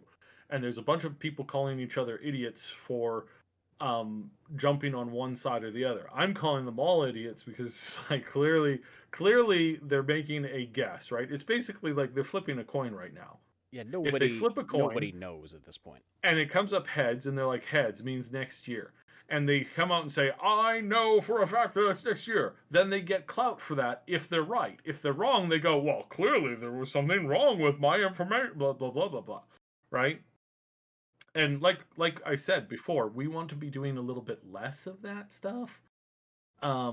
So yeah, that's my... Yeah, I mean, let's stick to what we know. You've said you think it's likely, like there's a good chance it could come this year. There's a good chance it could come next year too. Yeah, there's right now, out of the evidence that we have, I'd say the evidence is about 50-50. Next year, it really is about 50-50. Yeah, it's really Okay. this year, next year, 50-50. Is it 2023? Like maybe what, 1 or 2% chance? Like things would have to get really bad really fast for them to delay that till 2023. I mean, that's just, I mean, at that point it would be like, what, 5 years since they announced it? I mean, even if it's next year, it's 4 years since they announced it. And again, if we take Todd Howard at his word, they started working on like the hard system mechanics 8 years ago, and they started working on it as their main game back in 2016. Again, that's what Todd Howard said. There's a bunch of people, a bunch of journalists running around saying they didn't start it until 2019. Again, I find that's very hard to believe, because in 2018, which was a year before 2019, Todd Howard said that their main focus has been Starfield since 2016. It's like, hello, like 76 wasn't like, how much dialogue did 76 have? 0. How many people have been like? So does that mean they just laid off their entire audio department? Like, is that what they did? Is for Yeah. working on 76? They laid that entire department off. Like, all okay. And again, we know that this isn't true because of the leaks that we have. The leaks that we have right now, all of this artwork that's coming out, some of this stuff that's coming out, was dated 2018, early 2018. And yet you've got these journalists who are coming out and saying, "Oh, they didn't start until 2019. Excuse me, sir." And it's like, so what was all this prior game content? Very well put together from what we can see. Really amazing, really deep, lots of stuff, lots of content. From what we can see, again, it's like, like, you think they made this stuff in an afternoon to just kind of like pitch ideas on their actual production that started in 2019? Like what people are saying doesn't make sense. Oh my goodness. Mm-hmm. It's really wonky. All right. So, as far as what we know for sure, then we know that Starfield's their next big game. It has some kind of space. Mad Queen and Funky are having a deep discussion in the Yes, chat, and because I want to find point this out because it's really funny. There's a word for a cigarette in England that you cannot say in North America. So you're right in the sense that Grammarly kind of helps you do some of that, but again, like Grammarly like breaks up their suggestions into red lines and blue lines. Blue lines is a suggestion of terminology and phrasing and sentence structure, and then red lines is like, hey, you misspelt the rain. You spelt it RIEGN instead of RAIN, and you're talking about water. So do you mean this or do you mean that? Like, and that's a red line thing where it's like, I'm pretty sure you've created a spelling mistake here. I get it all the time for like character names and stuff like that, or terminology that it's not an actual English word. So I think there's some stuff like that. Yeah. well, what is amusing for me is that this usually happens with Americans more, sometimes with British people, but mostly with people on the States, that they just forget the fact that most people, literally most people who speak English in the planet, English is not their first language. Mm-hmm. Yeah, It's there's second or more. the third. Yes, there's more people on the planet that speak English as a second or third language than people who speak it as a first language or as an only language, which So and that's they are thinking about tools, mhm. not in the way they are. It's not this. It's Uh, not. Yeah, it's not the not same not what they are designed connotation. to Yeah, do. yeah. Because obviously they are commenting about things that the program corrects you to, that obviously for someone who was who is speaking one language since the day they were born, where they were started talking. See, I need it. Obvious, but then for people like me are not obvious. I need tools like that to let me know if I'm making not only You a grammar mistake, also a cultural mistake. every once in a while, Mad Queen will send me a DM on Discord saying, "How do you say this word? Am I saying this right or is this wrong?" And it's like, no, and it's usually right. You have a very good grasp of English. But yeah, I mean, I mean, I made the mistake once.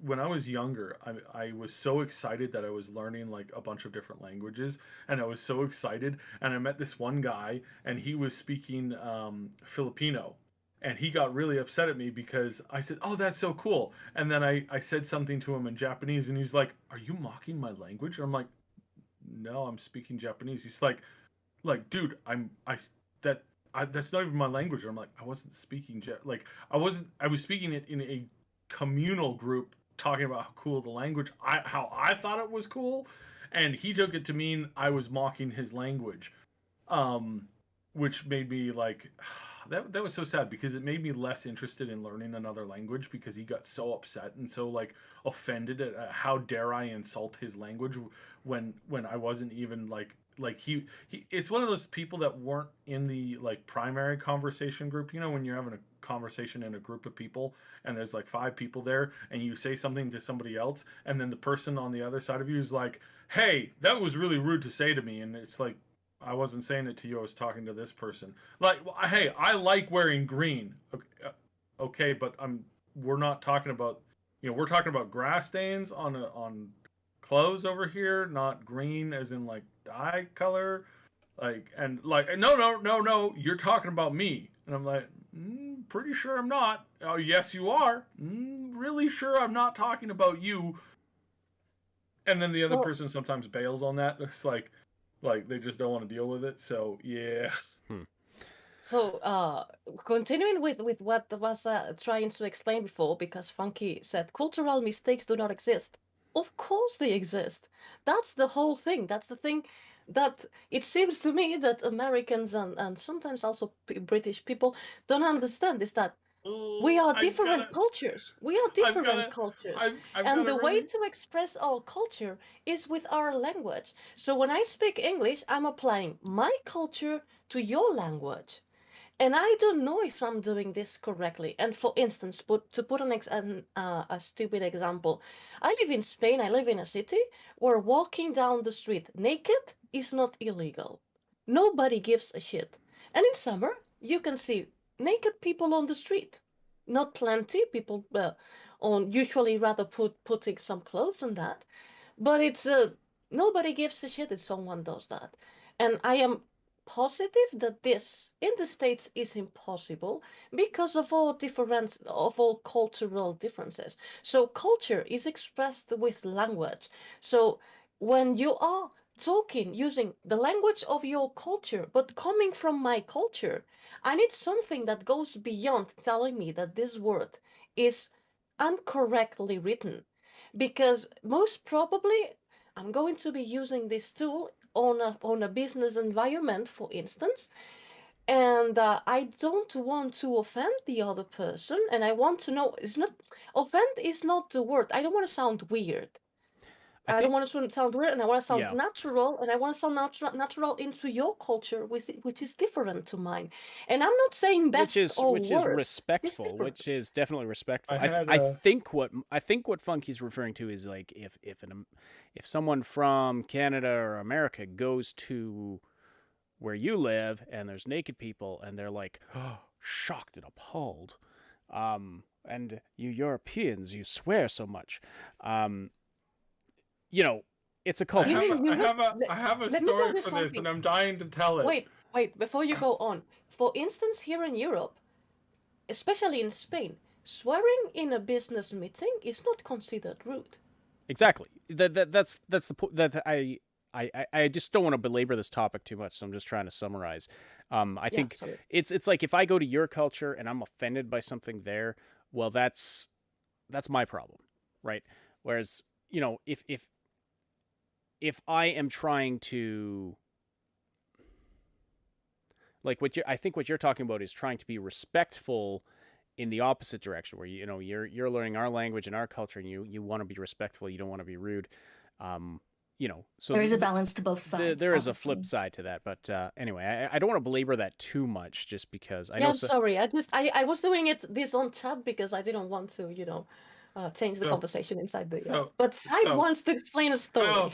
So there's this story. My neighbor goes to England with his wife, and he comes back and he tells this story how he almost got kicked off the flight because he misplaced his fanny pack. For Americans and Canadians, we know a fanny pack to be a small pack that is a belt that attaches around your waist that usually holds things that you don't normally put in your wallet, such as your passport, because passports are bigger, and fanny pack is something that you can clip onto yourself and you're not going to lose it, unless of course the clip breaks and you drop it. And in the middle of a British plane, you start yelling to your wife, I can't find the fanny pack. Where's the fanny pack? Is the fanny pack on the floor? Did it slide under the chair? Is it out the entrance? Hey, stewardess, have you seen a fanny pack? Do you know where my fanny pack is? Can you point? if you see a fanny pack, can you please point to your fanny pack? Yeah, I can see where that If you're might be English, a problem. Yeah.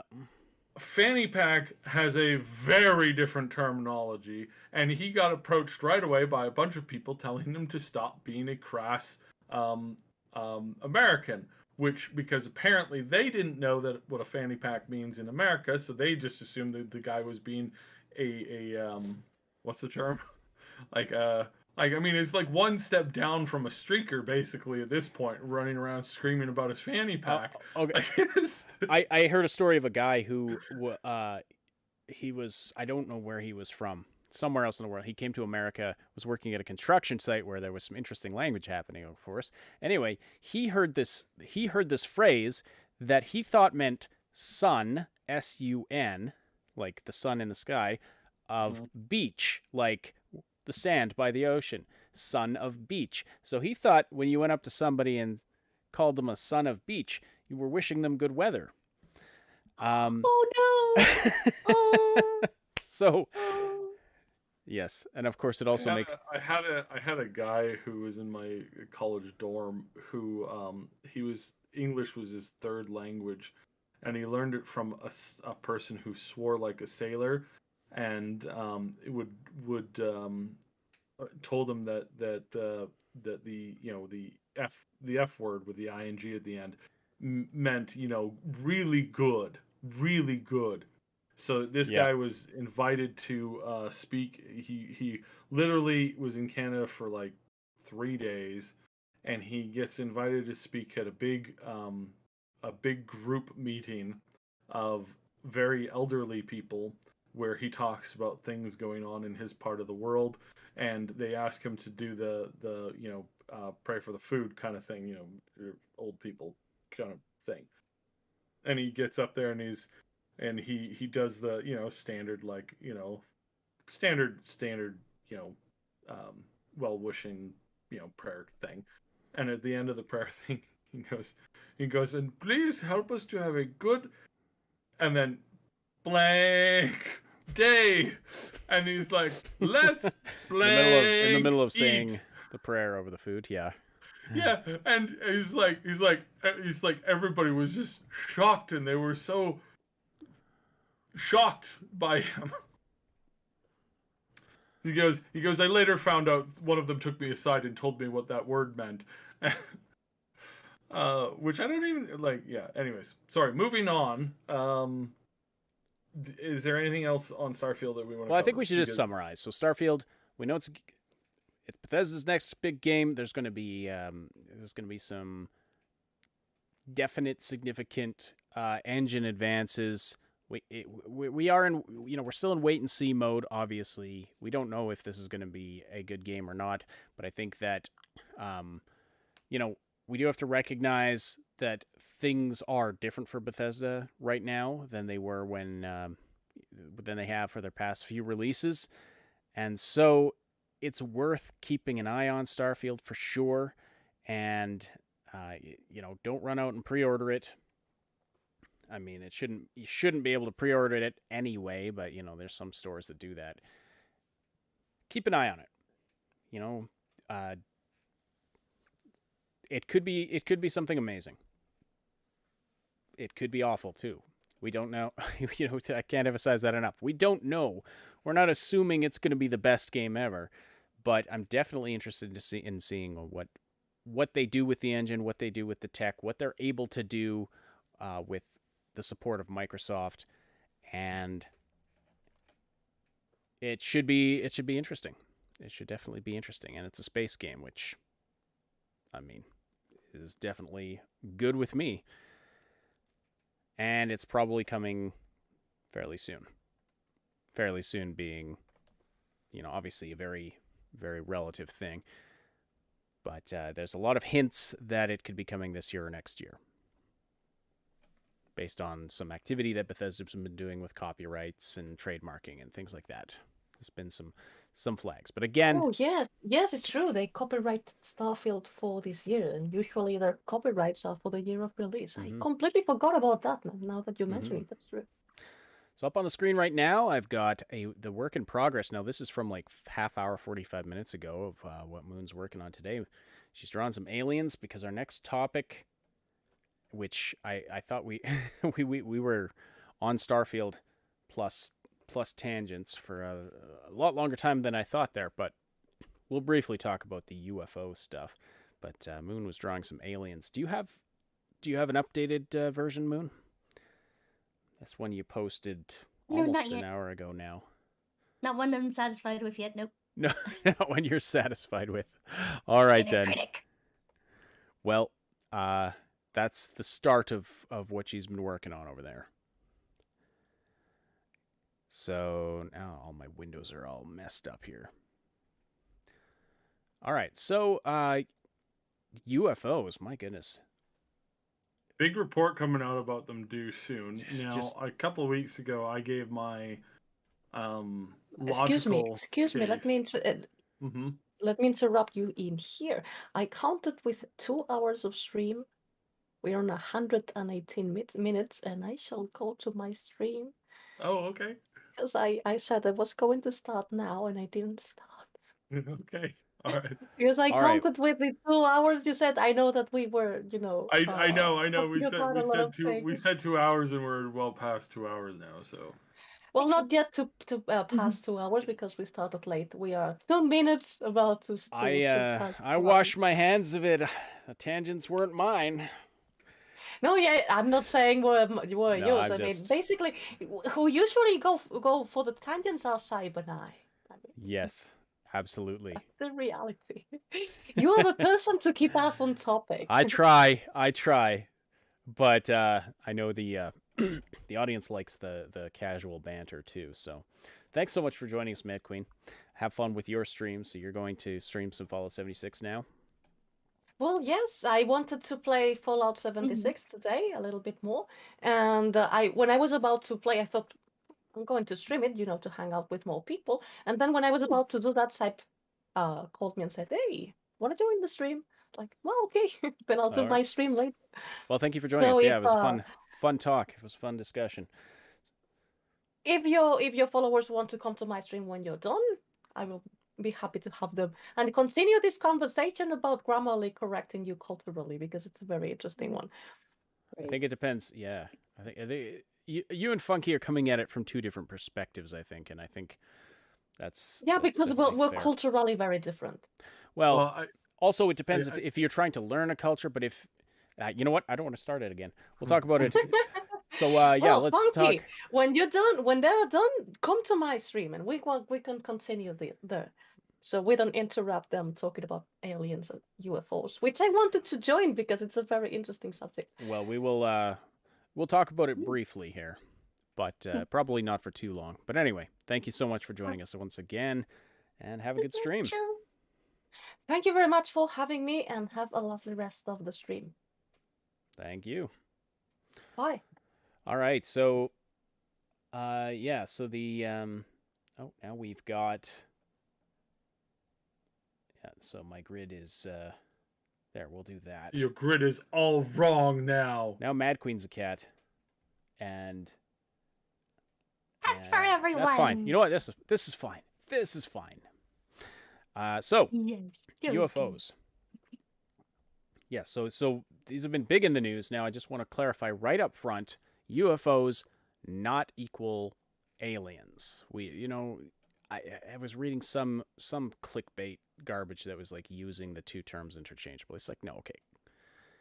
By the way, yes, do please slam that like button if you haven't yet. So when we're talking about UFOs, we're not assuming aliens. Okay, just want to put that right up front. But there are all of these things coming out about these unidentified flying objects, unidentified aerial phenomenon, whatever you want to call them, and it's coming from all kinds of official sources, things that appear to be violating the laws of physics as we understand them. So what the hell's going on? There's a number of possibilities. You had said when we talked about this last, Cybe, you had said that your number one prediction, I mean, It's possible it's foreign technology. It's possible it's alien technology. I don't put a lot of stock into that possibility. But it's possible that it is also American technology. And another interesting sort of subcategory of that is like I heard another one thing that's been suggested that I thought was really interesting is like, what if somebody's developed some kind of technology to spoof the radars and the visualizations and make it appear that these things are there when they're not actually there. So there's an interesting sort of sub-possibility to that. But anyway, what did you want to say about all this? Well, my original, like, what's the term that that Sherlock uses? Deduction? The elementary of it, the deduction, the very elementary deduction of it is that this is American tech, that because American tech is typically, American military tech is usually like 20 to well, depends on what country you're lining them up against other superpowers of equivalency, like, you know, England, France, Russia, that stuff, that kind of stuff. They're typically 20 years ahead. It's typically 20 years ahead. Mm-hmm. Oh yeah, they got a hell of a lot going on that they're not releasing. Yeah, to in the other public, categories, like with nuclear missiles and stuff like that, they were in some cases 100 years ahead.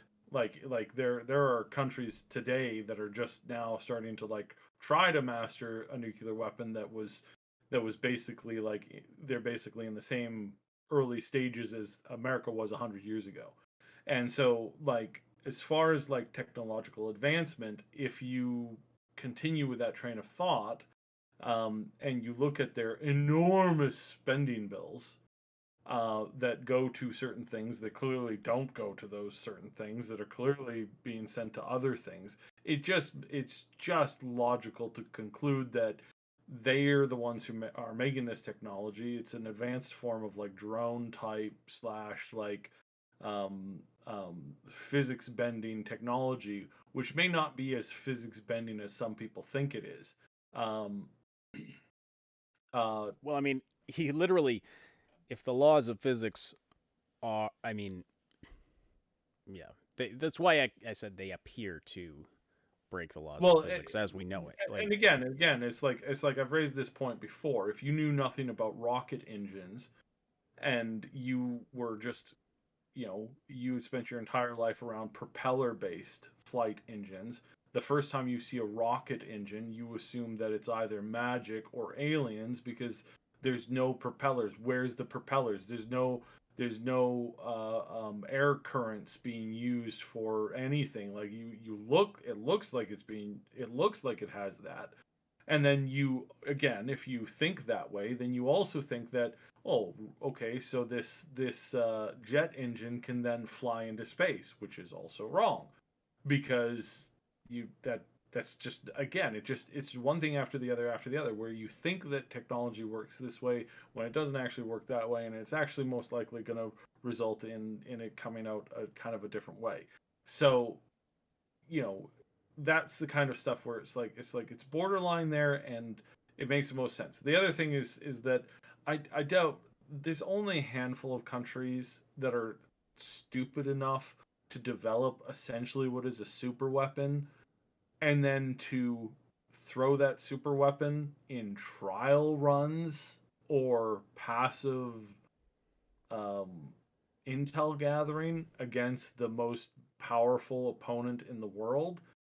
Like, I mean, the stupidity of that would just be like, I mean, it would be really bad. I mean, it would be really, really bad, because what do you risk? It falls into their hands, and then of anybody on the planet, they're the ones who are able to backwards engineer your technology before you actually use it in a fight. Like, I mean, good Lord.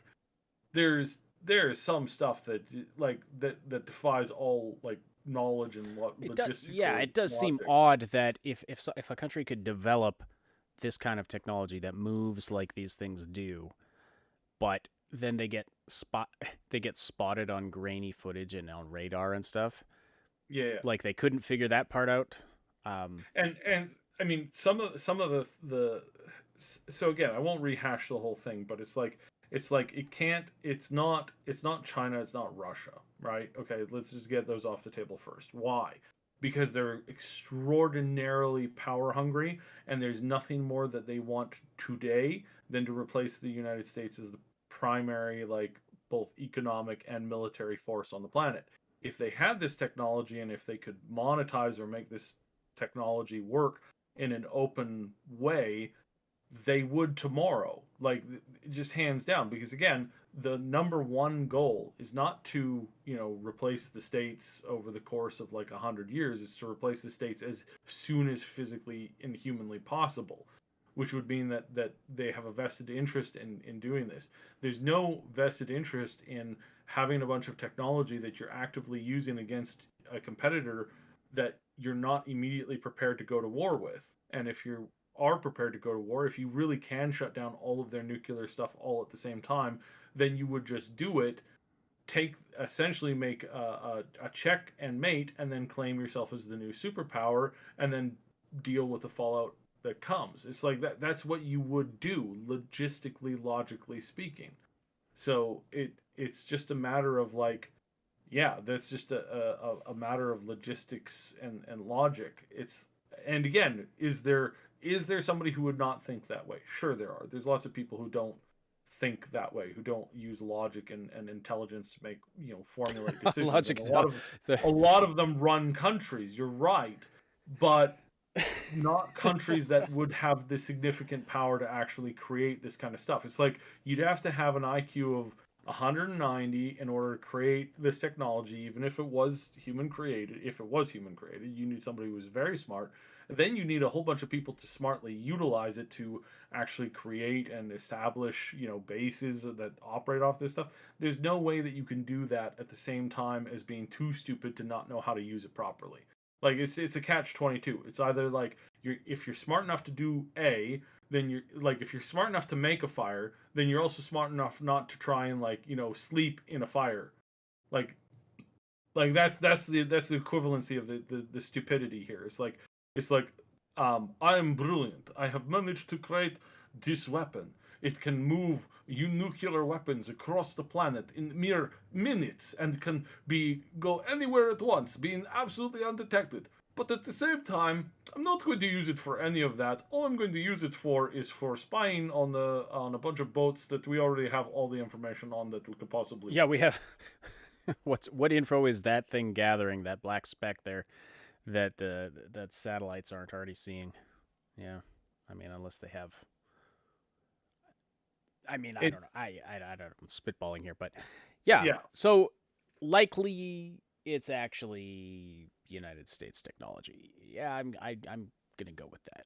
Like I'm in agreement that is likely. Also, kind of partial to this idea that it's being spoofed or faked. Not like that the videos are fake, but that maybe there's some kind of technology out there that can create these images on cameras or on radar or on things like that for things that aren't actually there. I'm kind of partial to that because we only see these things showing up in grainy footage and usually over water. And the way it was explained to me was that like that's kind of an ideal backdrop if you're trying to spoof these images. Now, don't know if that's true or not, but it's an interesting theory. What I don't think is that it's aliens, and there's a lot of reasons for that. Although that would be cool. But yeah, I don't think these are things from outer space. Let's put it that way. Mm-hmm. Well, it's also like so the question on oh crap, what's the alien paradox thing? I can't believe I had this on my notes earlier today and I lost it. The paradox on why we can't, if there are aliens, why haven't we seen or been able to communicate with aliens? Like, if there really is like 100 species of aliens running around the galaxy at our level of technology, theoretically, we should be able to not only see them, like see gigantic space structures or what were remnants of gigantic space structures, make contact with them. Like again, if you're running if the world is Star Trek to 2500s or higher, then basically the minute that you get like the ability to like start seeing out into space, you're going to start seeing a lot of stuff, and most likely you're going to be able to make contact pretty quickly and establish some level of communication, unless there's like a bordering technology like warp drive or something like that they need to, that you need to beat in order for them to essentially say, all right, you're worth, you're ready to join the international galactic whatever.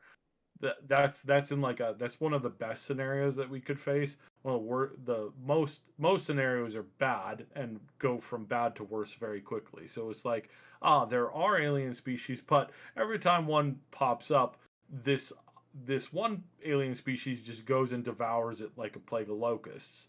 And us sending out signals into space is a really dumb idea at that point. If that's the case, then we're all screwed basically. And yes, I do know of Bob Lazar. I don't. In a lot of these cases, I don't listen to too many of these like the alien types. Like, truth is out there, people. I don't listen to them. I don't dislike them or distrust them. I just typically don't listen to them very much, because if you're going for like a purely logical route of info, plus, I mean, there are some of these people that claim to have sources. It turns out the sources aren't that great or aren't that reputable, or they're just talking to a crazy guy. Like you get a lot of that in this. I mean, you get a lot of that in this general industry. The time that I spend on military bases, I meet a lot of crazy people. There's a lot of crazy people who work for the military. So, that's a problem. Like, and it's not always their fault. Sometimes it's like, hey, we need like 50 candidates to test dream, uh, to test keeping these people from dreaming, to see what happens after like a week and a half. It's like, oh, it ruins their personality and makes them crazy. Oh, well, all right, now we know that. That's cool. Put them on desk duty or something. It's like, oh Lord, oh Lord. And yes, that actually happened. That's actually like public information. That dream prevention thing. It's not good to prevent somebody from having dreams. It is really not healthy. It causes permanent changes in their personality, and not in a good way. So yeah, very very very problematic. But at any rate, it's like, it's crazy people. So you don't want to spend too much time with crazy people. And some people might call me crazy for talking about this, but I'm just talking about it from purely we're talking about what is, exactly.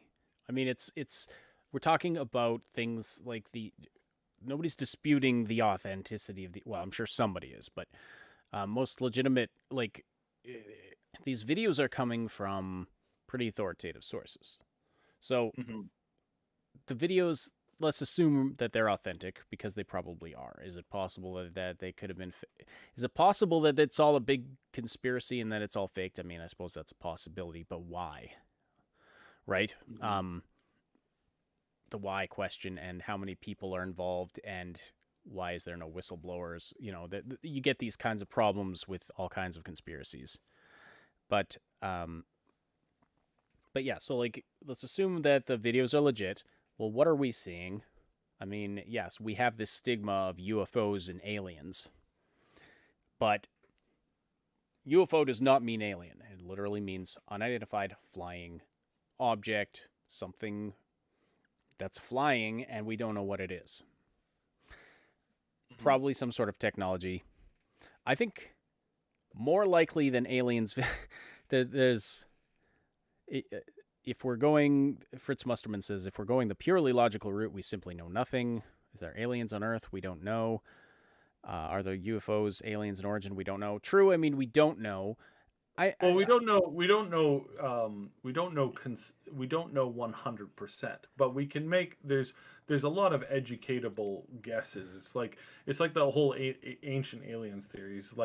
Is like there's nothing that can remove that from being on the table, and there's nothing that can confirm it 100%, because in order to confirm it 100%, you need an actual living alien that says, yeah, here's our evidence as to how we've been screwing with your culture for the last like 5,000-10,000 years. Yeah. It's like that would be the only way that we could actually do that, and they'd have to have like considerable amounts of data and whatnot to prove one way or the other.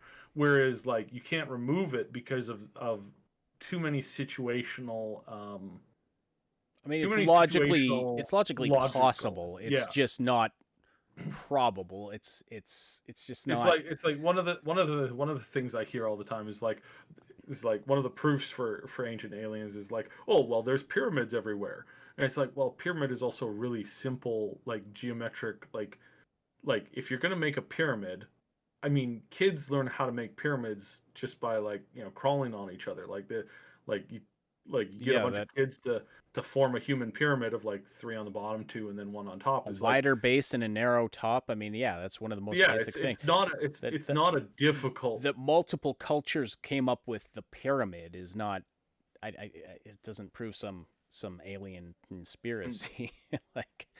But it also doesn't prove it, because if you were not that I have experience with this, but if you're wanting to mess with a culture of primitive species and have them enlighten in a particular direction, then you'd want to create several like unifying cultural and visual significant forces within their life, and then to kind of like tweak that and control that over a long period of time. I mean, if you wanted to do it, I mean, that's how you would do it. Again, I don't have not that you would know anything about. Fritz is an alien. Oh, okay. You didn't alter our culture. We messed it up ourselves. Yeah, most likely, if aliens are there, and they somehow have found us, which I think that's one of the problems. Is like, I suspect. My personal belief is if there is other intelligent life out there, that it's very, very, very rare, and that it is also sitting on its own planet, looking up at the stars, wondering if they're alone in the universe. But well, I mean, that's a quick thing. I want to point this out, because this is something that I always hear a lot. It's like you don't realize how lucky we are on this planet. If you're in anywhere of the 50% or closer core to the galaxy, you don't see stars. You just see a blinding light in the sky all the time. And you don't know anything is up there until you break orbit. And again, you would have to physically see it. So again, you'd have this scenario where it's like trying to explain to people that are convinced that the Earth is flat, that it's round. It's like we've been to space, we've seen it, there's stuff out there. It's like, no, it's not. That's a government conspiracy. And then that's assuming that whatever sentient creatures you're dealing with on that planet have actually developed eyes and the ability to quote unquote see, right? Or that they see in the way that we see, or that you might have a super smart species, but if they're the size of plankton and don't have hands and don't have the ability to create physical objects, that's a problem for them. Yeah, exactly. So and then even if they can see the stars, imagine they're similar to us. They can see the stars. They realize something's out there. Even if they can travel between stars, how are they going to find us? I mean, it's a needle in the haystack problem. And then say they do find us, but let's say they've actually traveling that distance through space is another massive hurdle. But then let's say they do. I think the most likely reason is they look at us and are like, nope, we're out of here. But anyway, that's, of course, assuming they can understand what we're saying or anything like that. But yeah, like we have to, if we imagine that these ships flying around military installations are alien in origin, then these aliens have to be something like us, because they recognize that these military installations are somewhat of strategic importance. And so they must think along the same lines, right? And so, anyway, there's all kinds of problems with it being aliens. I think more likely than it being aliens from space, I think it's more likely that there's a subterranean culture of intelligent creatures that we have never encountered yet, and that are just breaking through to the surface with their advanced technology and are checking us out. I think that's more likely than aliens coming from space. Now, I don't actually believe that. I don't actually believe in subterranean cultures, but just saying, just saying. Fun stuff to think about, but What? No lizard men for you, Ash? no lizard men for me. I mean, for heaven's sake, think about it. Underground, they're clearly rock people. Like, Clearly. so, clearly. I love those books back in the day of like the Littles or like Stuart Little or even like Thumbelina, like just teeny tiny things. I love like some people make like little fairy doors and they put them along like hiking trails and stuff, and like it's such a delight to come across them. Mm-hmm. Indeed, yeah. That and fairy circles. I mean, I don't want to spoil too much here, but do you know that you can actually travel from place to place with fairy circles? I mean, the fungal transportation networks are actually they're actually far more advanced than you think they are. So yeah. Fritz Musterman says, but Ash, do you often pay attention to the bugs on the ground you walk? Do you then take the time to observe and interfere with what they do? Oh, this is a good one. I do. Yeah, but I mean, again, Sure. this is a really good one. So, and that's a question of consciousness, right? Like some people say, oh, well, if you get too big, you wouldn't, what's a good example? Crystal Dragon wouldn't necessarily care about the lives of a hobbit or a halfling because they are like infinitely more advanced as it. No, conscious. If you discovered that there was a beehive and they were like sentient and they actually had the ability to like reason, I mean, you'd have to be a pretty nasty creature to just like be like, meh, don't care, just gonna crush the hive and bury it underfoot because I gotta put a parking lot in here. I mean, for endangered species, there's a lot of humans that wouldn't do that. There's even sharks that don't hunt particular prey because of like rarity or something like that. It's like there's some really interesting like behaviors from creatures. If sentience, if you know that if you could prove that something is sentient, like truly sentient, like they know they exist, they're not just working off of like an earthworm works off of like basically just plain old reflex, basically. Yeah, it's like reflex and like it's how like mosquitoes and other like flies and other like bugs, like as soon as they get out and they can fly, they know how to fly. It's like it's just genetic memory and they're biological machines basically. Yeah, it's just a biological machine, and even when you have smarter creatures, like the more smarter a creature are, the less likely, you punch a fly, nobody cares. Like you smush a fly, nobody cares. You hit a deer, again, nobody cares. You hit a dog. I would feel a hell of a lot worse hitting a deer than yes, a but fly. I mean, if you're driving down the road, you hit a fly, and the fly goes splat on your thing. You turn on the wiper, and you're like, whatever. It's because it's a biological machine. There's no sentience there that we've ever been able to detect, that we ever have the ability to like interact with. They don't have like I don't want to get into the weeds of this too much, but it's like they don't build structures. They don't like set a language. They don't do that. Like the more that you get stuff that's like that, so you hit a deer, you're like, oh no, this is really bad. You hit a gopher first, you're like, don't care. Some people aim for gophers. You hit a deer, you're like, oh crap, now I gotta fix my car, and poor creature, it's a stately thing. You hit a dog, you're gonna find who owns that dog and tell them. I mean, if you're a human worth their salt, you're going to drive around until you find the dog, and you're gonna say, I am so sorry, and you're probably gonna cry a lot because you you killed an animal that had significantly more worth than a gopher.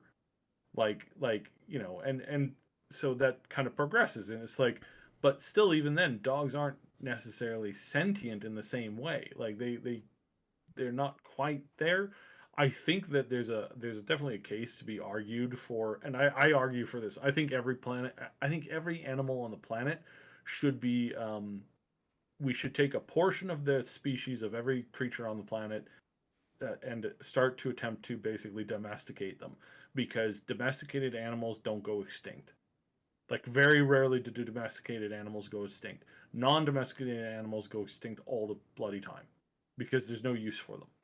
And if the human race doesn't have a use for them, then they're going to die off. And if we want to, if we want to chase the theory of evolution and see how much we can evolve certain creatures up in the future, then we need to start, saving as many of them and trying to like I swear, the huskies and some big cats are more close to like sentience than anything else, and I am actively interested in like preserving them as much as we can, because these are like, huskies are really smart. Like, they are really smart. Like, apparently, I mean, of course, we all know about dolphins and how intelligent they are. Apparently, pigs are incredibly smart. But some of them. To answer Fritz here, or to just comment on what Fritz is saying, I mean, it's true that, like, it's possible that, if aliens traveling through space wouldn't care about us or our sentience. I think the whole idea they're watching us, though, comes from it comes from these UFOs that people have seen, right? Which, again, just want to reiterate, I don't believe are alien in origin, but I think that's where the idea comes from. I mean, if they are alien in origin, it looks like they're watching us, right? So I think that's where that comes from. I don't think that's necessarily unfairly human-centric. But I also think if they're flying around, again, intelligent life is very rare in the universe, even if it, I'm not saying, humans are it, but, I'm open to the possibility that there's other intelligent life out there, but it's going to be very rare, just because of the. I mean, it's very, very, very, very, very, very, very difficult to get life started and to have a place for it to survive. The planet we live on, incredibly remarkable, like balanced on the edge of a knife, remarkable that life can exist here. So, anyway. Interesting things to talk about. But yeah, like, I think where I was going with that is if they are flying around and studying things and they find life on a planet, they would probably be interested in that, unless they're not, because they don't care, because that's just how their brains developed. I mean, you're right about that, right? So, or their brains, whatever's analogous to the brain in there. So, anyway, interesting topic. We got to wrap up, unfortunately. Yeah. But it's been fun. Do you have any? Do you have an update on that art that you want to show right now, Moon, or are you just going to post it later when you're? I will post it in Creator Gallery. Okay. Yeah. Check for it there, and when the final version is done, of course, I'm excited to see that. We'll put a high-res version for patrons. So, maybe they did watch us for a time. That doesn't mean they will kill us or stay for a long period of time. There's too much we don't know. I mean, exactly. Like, we're also we're operating on this wild theory that this is alien life. That this could be alien life, which, again, like I've said, I don't believe these UFOs are alien in origin. It'll be interesting to find out what they actually are. It'll be interesting to hear what this report coming out next month talks about. Anyways, gotta go for now. Thanks so much for joining us, everybody. Leave comments below if you're watching after the fact. Slam that like button if you haven't yet already. Join the Discord server. Check out the Patreon. See the rewards that are there. We do have a merch store you can check out. It's linked in the description as well below. And we'll have Biomutant coverage soon. Hoping to get a pre-release review copy. Don't know if that'll happen or not. But in any case, thank you so much for joining us today. On behalf of Cyb and Moon, I will talk to you later.